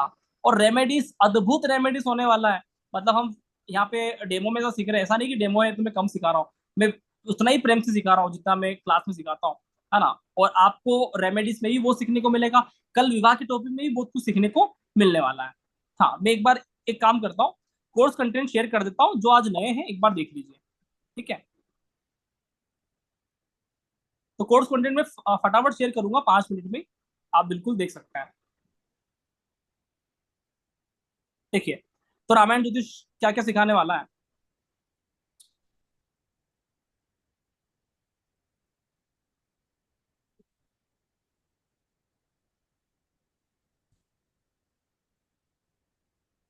हाँ, रामायण ज्योतिष के बारे में आप सभी को पता चल गया है। अब मैं किसी परिचय का मुझे आवश्यकता नहीं है कि मुझे देना पड़ेगा। हाँ, ये राहुल माहेश्वरी के द्वारा ही शोध हुआ है पहली बार। ठीक है, भगवान श्री हनुमान जी के आशीर्वाद से। और भगवान हनुमान चाहें तो एक रामायण में काव्य खंड प्रस्तुत होगा, जो पूरे भारत में ऐतिहासिक होगा कि भैया रामायण भी काव्य खंड में लिखा जा सकता है, वो भी ज्योतिष के माध्यम से। ठीक है, तो बहुत मजा आने वाला है।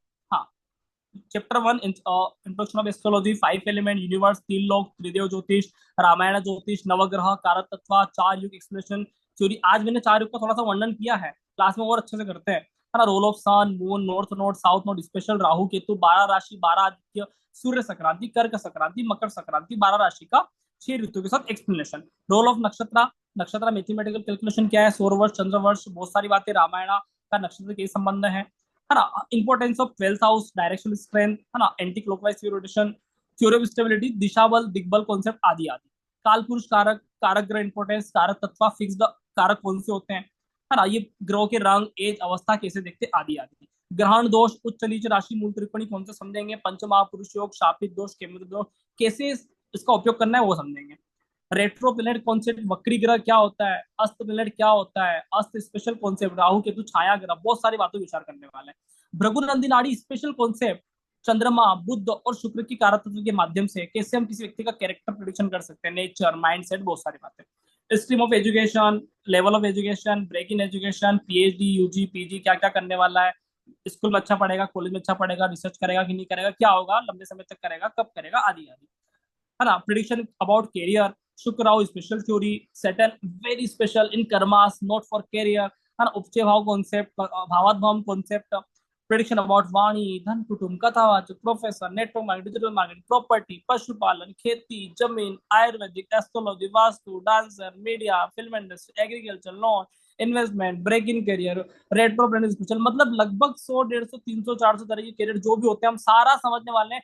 प्रत्येक भाव से देखे जाने वाले करियर मैं आपकी सूत्र दे दूंगा, जॉब कैसे लगेगी, गवर्नमेंट, प्राइवेट, कैसा होगा, सीए, सीएस, एमबीएस, किस सेक्टर में काम करने वाला है, कब प्रमोशन होगा, कब स्टेबिलिटी आएगी, कब जॉब लगेगा, कब नहीं लगेगा, बिजनेस कौन सा करेगा, किस तरह की बिजनेस, वाहन शोरूम, है ना, ट्रैक्टर शोरूम, क्लॉथ मर्चेंट, आदि आदि, बहुत सारे तरह के बिजनेस देखेंगे।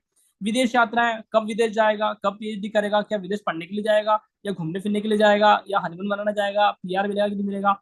मैरिज कॉन्सेप्ट कल भी हम पढ़ने वाले हैं, कल हमारा डेमो है, अब एक डेमो में देख लेना, हमारा 4-5 दिन तक मैरिज का टॉपिक चलता है, love marriage, arrange marriage, live in relationship, break, affair, बहुत सारी चीजें जो कि बीएनएन कॉन्सेप्ट, भृगुनंदी नाड़ी स्पेशल कॉन्सेप्ट के माध्यम से, केपी सूचक के माध्यम से बहुत सारी बात समझने वाला है। संतान बढ़त को लेकर, है ना, जुड़वा तुड़वा संतान का फलित कैसे करे, संतान आसानी से होगा कि, है ना, इलाज से होगा, आदि आदि।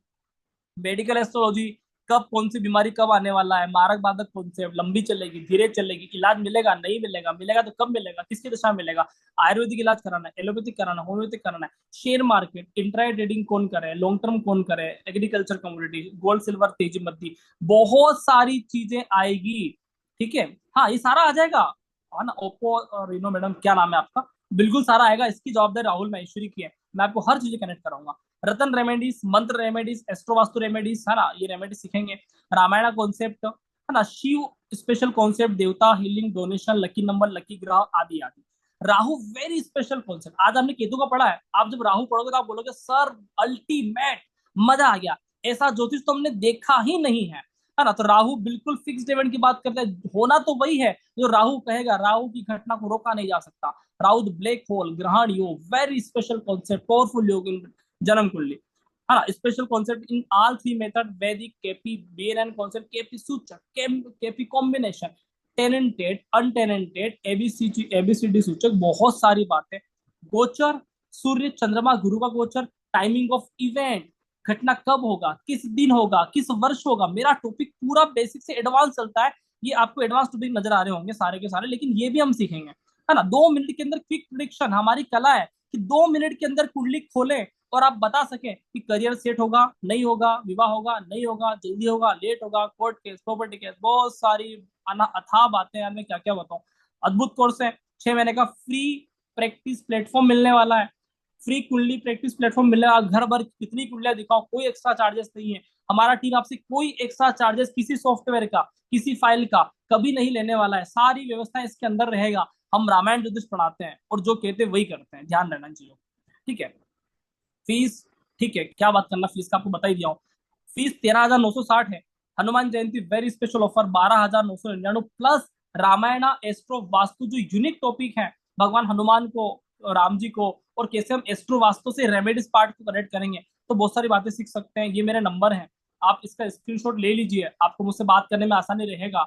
मैं एक बार चैट पे भी लिख देता हूँ कि मेरे नंबर क्या है ना। तो 7566 स्क्रीन पे दिख रहा है आपको, 7566722730, राहुल माहेश्वरी मेरा नाम है। आप जब पेमेंट कराओगे तो राहुल झंवर आएगा, है ना, तो वहां पे मेरा फोटो बिल्कुल दिख जाएगा आपको। ठीक है, तो आप इस तरह से पेमेंट करवा सकते हैं। निश्चित रूप में आपके लिए कोर्स बहुत यूनिक होने वाला है, गागर में सागर होने वाला है ना। हमारी एस्ट्रोशीम नाम की संस्थान है, हमारे ऑनलाइन ऑफलाइन वेबिनार होते रहते हैं। आप मुझसे संपर्क कर सकते हैं, मेरे को पार्टनर है ना, आप मधुबाला मैडम से भी संपर्क कर सकते हैं, हम दोनों एक ही हैं। आप किससे भी संपर्क करेंगे आपको बिल्कुल त्वरित रिप्लाई दिया जाएगा। ठीक है, तो इस तरह से आप चीजों को देख सकते हो। रामायण ज्योतिष का कोर्स 17 अप्रैल से चालू हो रहा है, और कोई भी प्रश्न है तो आप बिल्कुल निश्चित रूप से मुझे पर्सनल में अवश्य पूछ लें। I will definitely help you. मैं आपकी मदद करने आया हूँ, मैं आपको ज्योतिष करवाने नहीं आया हूँ, मैं आपको ज्योतिष अंदर से प्रकट करवाने। आप स्वयं एस्ट्रोलॉजर है, आपको मुझसे अच्छा ज्योतिष आता है यार। मैं तो सिर्फ आपको दिखाने आया हूँ कि मैं ऐसे देखता हूँ, आप भी ऐसे देखो। मुझे विश्वास है कि मेरा स्टूडेंट मुझसे भी अच्छा ज्योतिष कर सकता है। और आशा करते हैं कि आप बिल्कुल रामायण ज्योतिष में आ रहे हैं। और हनुमान जी की जन्मदिन की बहुत बहुत शुभकामनाएं। भगवान श्री राम के सबसे चहेते हैं भारत के इतिहास में, है ना। हनुमान जी जैसा व्यक्ति ना कभी हो सकता है, ना कभी होगा। हनुमान सबके प्यारे, सबके दुलारे, और आप सभी बिल्कुल हनुमान मंदिर जाइए। निश्चित रूप में आप ज्वाइन कर सकते हो। राहुल महेश्वर आप सभी के लिए, आप सभी के साथ है। रामायण ज्योतिष आपका है। बहुत बहुत धन्यवाद। नमस्कार। कार्तिक सर कुछ कह रहे हैं? हाँ, बहुत अच्छा लगा सुन थैंक के। और जो ये आपने जो रिलीजन अपना रामायण जो है उसको ज्योतिष के साथ जो आवाज नहीं आया सर समझाया। आपका। एक मिनट सर, एक मिनट चालू रखें। हाँ, आवाज अभी एक मिनट, हेलो थोड़ा सर, मेरा आपका आवाज धीरे आ माइक। रहा है, आप थोड़ा सा माइक के पास आ सकते हो? हाँ हाँ, एक मिनट सर। Okay okay. अभी आ रहा है, अभी आ रहा है। हाँ हाँ, आ रहा है, बोलिए। अ, हाँ, तो बहुत अच्छा लगा ये जो आपने समझाया। Thank you sir. Hanuman ji, Ram ji, Lakshman ji, और अपना जो रिलीजन का जो कनेक्शन समझाया, बहुत अच्छा लगा। मुझे पूछना था, जैसे रामायण ज्योतिष है, वैसे अपना भागवत पुराण बाकी सारे ग्रंथ जो है उसको भी कुछ ज्योतिष के साथ कुछ लिंक है क्या? रामायण ज्योतिष जैसे में आप सारे लिंक कर लोगे। ये रामायण ज्योतिष नाम है, यहाँ पे आप हाँ भगवान श्री कृष्ण, गीता, राधा माता सब कुछ लिंक कर हाँ लोगे, है ना। हाँ, ठीक हाँ, है। राइट। हाँ, तो मतलब एक बार ये समझेंगे तो हम भागवत को भी लिंक कर बिल्कुल सकते हैं। बिल्कुल बिल्कुल, सब कुछ कनेक्ट कर सकते हो आप। ओके। हाँ, और ठीक ये है कोर्स कितने दिन का होगा? सर। ये कोर्स 90 दिनों का है, 3 महीने अच्छा का। अच्छा 55 सेशन हमारे लाइव रहेंगे, जैसे हमने आज पढ़ा है ना, उस तरह का हाँ हमारा सेशन रहेगा, 55 प्लस सेशन। ठीक है। हाँ हाँ, हाँ, जी जी, बहुत अच्छा लगा, धन्यवाद। Thank you sir. हाँ, ओके सर। आप बिल्कुल आज ज्वाइन कर सकते हैं, आज ऑफर में आपको रामायण वास्तु मिल जाएगा। अलका मैडम बताइए। नमस्कार सर, राम राम जी। जय श्री राम मैम। सर आपने पढ़ाया जैसे लगता है कि आपके एकदम खून में राम जी बसे हुए हैं।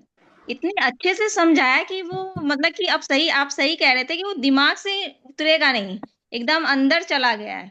और समझ मतलब कि आपको देखने की बार बार जरूरत भी नहीं पड़ेगी, आप कहीं भी देखो तो बहुत अच्छे से समझ आ गया। मैंने आपके पहले भी क्लास की थी एक, तो वो पहले समझ नहीं आता था, अब बहुत डीपली समझ में आ जाता है। एक बार सोचते हैं कि अच्छा ये ऐसे है, मीन्स कि भाग्य का कौन सा है छोटा चलने वाला, जो आपने जो टूर का भी बताया था उस दिन, विदेश जाने वाला। हाँ, अब मुझे लगता नहीं कि मैं कभी जिंदगी भर वो भूल पाऊंगी, इतने अच्छे से आपने मैं समझाया है। हमेशा यही बोलता बस हूँ कि आप अन्य कहीं भी ज्योतिष पढ़ोगे वो बोलेंगे याद करना ही पड़ेगा। नहीं, मैंने आप बहुत लोगों की क्लास की है, बट आपके जैसा मुझे नहीं लगता है कि कोई पढ़ा सकता है। और एक तो सनातन धर्म को भी आगे आगे आप ले जा रहे हैं, मुझे एक इस तरह से भी लग रहा है। बहुत ही अच्छे बिल्कुल से और डीपली रामायण का अगर बच्चे भी ज्वाइन करें ना, उनको बहुत नॉलेज होगी इससे। बहुत बिल्कुल। ही अच्छा सर। और इसका आगे और पीछे का लक्ष्य एक ही है कि हम बेसिक बच्चों को कनेक्ट करवाएं और हिंदू सनातन संस्कृति बहुत आगे तक जाए, क्योंकि रामायण अनंत है। रामायण का कोई सप्लीमेंट नहीं है, रामायण अनंत काल तक जिएगा। और हम चाहते हैं कि रामायण बहुत आगे बढ़े, और आप सभी इसके माध्यम है। आप लोगों की वजह से तो रामायण आगे जाएगा, और निश्चित रूप में हम बहुत अच्छा काम करेंगे भगवान श्री राम के आशीर्वाद से। और मुझे पता है कि अगर हनुमान जी ने चाहा तो उनके पास जो ताकत था ना भैया, आपको कोई नहीं रोक सकता, है ना। कोई रोक ही नहीं सकता, सवाल ही नहीं। हनुमान जी ने चाह लिया ना तो फिर बिल्कुल वो काम होगा। और मैं समझता हूँ कि हनुमान जी निश्चित रूप में चाहेंगे कि रामायण ज्योतिष आगे बढ़े। तो आप नहीं, नहीं सर, बहुत हाँ, अच्छा। और हमें लगता है कि हमारे बच्चों को भी ये ज़रूरी है सीखना, क्योंकि पढ़ाई करने से सिर्फ़ ज्ञान नहीं, सिर्फ़ उन्हें ये भी नॉलेज बहुत ज़रूरी है। बहुत ज़रूरी और है। हम तो पैसा ऐसे भी स्कूल में बहुत खर्च करते हैं, ये ज्ञान लेने में भी आप जो दे रहे हो ना, बहुत बढ़िया है। हम तो कहते हैं हर एक बच्चों को जॉइन करना चाहिए। बहुत बिल्कुल अच्छा। Ma'am, thank you sir, thank you, बहुत-बहुत धन्यवाद। Thank you ma'am. आपका ब्लेसिंग बना रहे हमारे ऊपर। अभिनव सर कुछ कह रहे हैं? जय श्री राम। जय श्री राम सर, जय हनुमान। सभी को हनुमान जयंती की बहुत बहुत बहुत ढेर सारी शुभकामनाएं। हनुमान जन्मोत्सव की बहुत बहुत शुभकामनाएं सर आपको भी। हाँ सर, मैं पुणे महाराष्ट्र से बात कर रहा हूँ।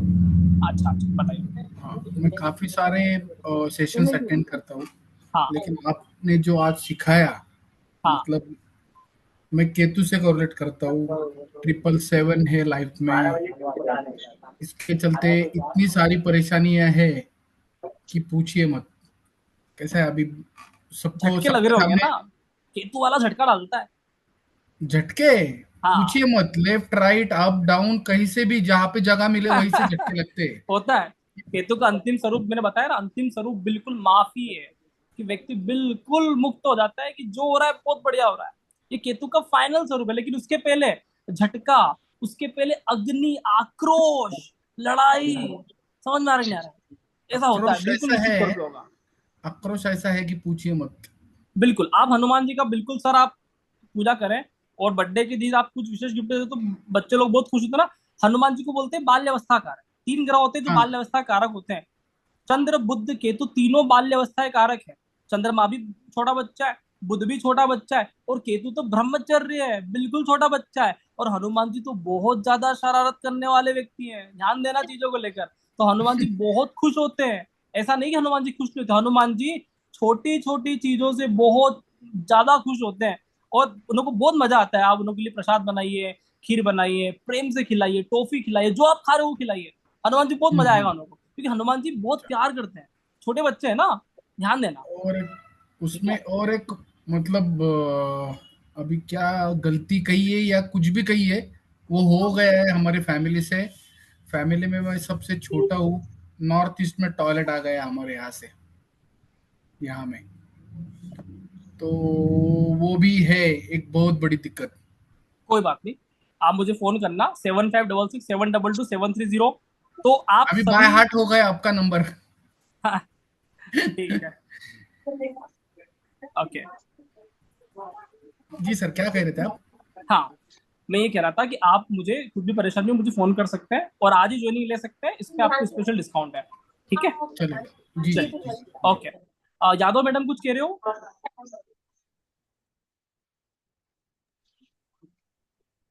Sunita, sorry, doctor Yadav madam, आपका नाम पढ़ नहीं पा रहा हूँ मैं, SMYTTA। हाँ हेलो। हाँ हाँ सॉरी, एक और नमस्कार। पूछना था हाँ, कि ये एक्चुअली कौन सी डेट से चालू कर रहे हैं आप कोर्स? 17 अप्रैल से मैडम, 17 अप्रैल से चालू हो रहा है। अच्छा, ये इसी इसको थैंक यू। इसको चेंज नहीं कर सकते हैं क्या? चेंज क्या करना है, कोर्स तो हमारा बन चुका है। एक्चुअली क्या है ना कि ऑलरेडी एक कोर्स चालू हो रहा है मेरा, वो अरे ये चलता ओपन रहेगा, पेपर ही है, तो वो ये थोड़ा चलते क्लैश हो रहेगा। जाएगा, इससे थोड़ा सा मतलब प्रॉब्लम हो रही है। क्या क्लेश होगी, कितना ही क्लेश हो जाएगा। हाँ, हाँ अगर मन में ठान लिया कि रामायण ज्योतिष करना है, तो वो पहला दिन भी हमारे लिए इंपॉर्टेंट है। हमको एक दिन भी हम पीछे क्यों जा रहे हैं? अगर हमको लग रहा है कि भैया यहाँ पे सोना है, तो आप एक दिन भी पीछे क्यों जा रहे हो? एक भी दिन पीछे नहीं जाना है, पीछे जाने का सवाल ही नहीं है। आप तो सोचो कि कल से चालू कर दो। ठीक है, आपका कोर्स कल से चालू हो चुका है, आज से चालू हो चुका है। आज हम पढ़ रहे हैं, अच्छा कल हम पढ़ेंगे, परसों हम पढ़ेंगे, कल विवाह का टॉपिक पढ़ेंगे, परसों हम बात करेंगे रेमेडीज का। तो टॉपिक तो चल गया है आपका, ये ध्यान लगाए। अच्छा अच्छा अच्छा, तो अच्छा, और अभी आज हनुमान जयंती के लिए आप क्या उपाय क्या बोलेंगे? बता दिया मैं उपाय आज इसमें, क्या बढ़िया करना बढ़िया। चाहिए? आज हाँ उनको पीला फल चढ़ाओ। बर्थडे पे लोग क्या करते हैं, आपकी मनपसंद चीज भेंट करते कि नहीं करते हैं? हाँ। तो हनुमान जी को आम का फल बहुत पसंद है, एक एक आम का फल ले जाइए। समझ में आ रहा है? अच्छा हाँ, बादाम आम ले जाइए, लंगड़ा आम ले जाइए, कलमी आम ले जाइए, जो भी आपको लगता है, लेकिन आम का फल पीला होना चाहिए, पूरा पका हुआ और अच्छा वाला। ठीक है, आप बिल्कुल ले जा सकते हो। ठीक है, ये उपाय अच्छा सभी अच्छा, के लिए, अलग से खोलो। क्योंकि हाँ अन्य हाँ, दिन बोलिए हनुमान बोलिए। जी खुश होना हो, लेकिन बर्थडे के दिन बच्चे खुश हो जाते हैं, है ना। हनुमान जी अच्छा, बहुत और छोटे आज बच्चे हैं। वो क्या कुछ हनुमान क्या बोलते हैं उसको, कुंड क्या बोलते हैं? चालीसा, चालीसा हनुमान चालीसा कितनी बार करना है आज? कर लो, एक बार कर लो, क्या फर्क पड़ता है, हनुमान जी खुश है आज, अच्छा अच्छा है ना? ठीक है, भक्तों के आप अच्छा साथ में अच्छा। रहिए, वैसे ही खुश रहते हैं हनुमान जी। और हाँ, कितने बजे करना है, कितने बजे करना है? कभी भी कर लो मैम, दिन भर होने का है, ठीक है, कोई टाइम पीरियड फिक्स नहीं है। नहीं, क्योंकि क्या है ना, मैं मैंने अभी आज आपको यूके से फोन, मैं आपको यूके से कर रही हूँ ना फोन, इसीलिए सब कुछ मैंने टाइमिंग आज यहाँ एक पर वीडियो मैंने आज बदलती एक है। वीडियो बनाया था, आप हनुमान जन्मोत्सव पे क्या करना चाहिए, 10 मिनट का वीडियो, 12 मिनट का, आप यूट्यूब पे देख सकते हो। उसमें मैंने एक बात कहा था, इसी बात को लेकर मैं आज का सेशन समाप्त करूंगा। उसमें मैंने बात ये कहा था कि अगर हमें कोई काम करना तो उसका टाइम फिक्स याद रखना पड़ता है, लेकिन जो चीजें हमारे दिल में होती है ना, वो हर समय करते हैं। तो आप बिल्कुल हर समय याद रखिए कि हनुमान जी हमारे हृदय में, तो आप पल पल करिए यार, हर समय हनुमान जी का नाम ले सकते हो, कोई टाइम पीरियड फिक्स थोड़ी है, ठीक है? हाँ, तो बिल्कुल आप ज्वाइन अच्छा करिए, अच्छा अच्छा। आज ही आपको ऑफर मिलने वाला है, और पेमेंट डिटेल आपको भेज दिया है। मेरे नंबर एक बार और डाल के मैं यहाँ पे आज की क्लास का विदा लेता हूँ, क्योंकि मैं भी मंदिर नहीं, जाऊंगा जीपे अभी। जीपे नहीं होगा, जीपे इंडिया में चलता है, बाहर आपको बैंक डिटेल्स भेजने पड़ेंगे। बैंक डिटेल में भेज दूंगा मैडम, आप मेरे नंबर ये वाले है ना व्हाट्सएप वाले, मैंने अभी नंबर भेजा है। हाँ, मैंने आपको डाल दिया है व्हाट्सएप पे, एक मैंने मैसेज डाला है आपको। ठीक है, ठीक है। आपका जो मुझे आया था इनविटेशन ज्वाइन करने के लिए, क्योंकि वो मैं ऐसे ही आया, मेरे व्हाट्सएप पे आपका इनविटेशन ऐसे ही आया, मैंने आपको अप्रोच नहीं किया है, कोई किसी ने डाला हुआ है मेरे इसमें, आप तो मुझे मैंने ऐसे ही सडनली आपका ओपन कर दिया। बात ध्यान से सुने, आप इस नंबर को सेव करिए, 7566 कौन सेवन से डबल वाले? टू हाँ, मैं बोल रहा हूँ, अच्छा वो सेव करिए, 7566, अच्छा। आप लिख रहे हो? हाँ हाँ, हाँ, सेवन 7566। फाइव 722 हाँ, 730। 7566 722 730। हाँ, इस नंबर पे आप मुझे मैसेज करिए, मैं आपको यहाँ पे रिप्लाई करूंगा, आपसे बात भी कर लूंगा, ठीक है? Okay okay, thank you. Okay okay, ठीक है मैम। तो आज के लिए इतना ही है, बहुत बहुत धन्यवाद, नमस्कार, जय जय श्री राम, जय हनुमान जी की।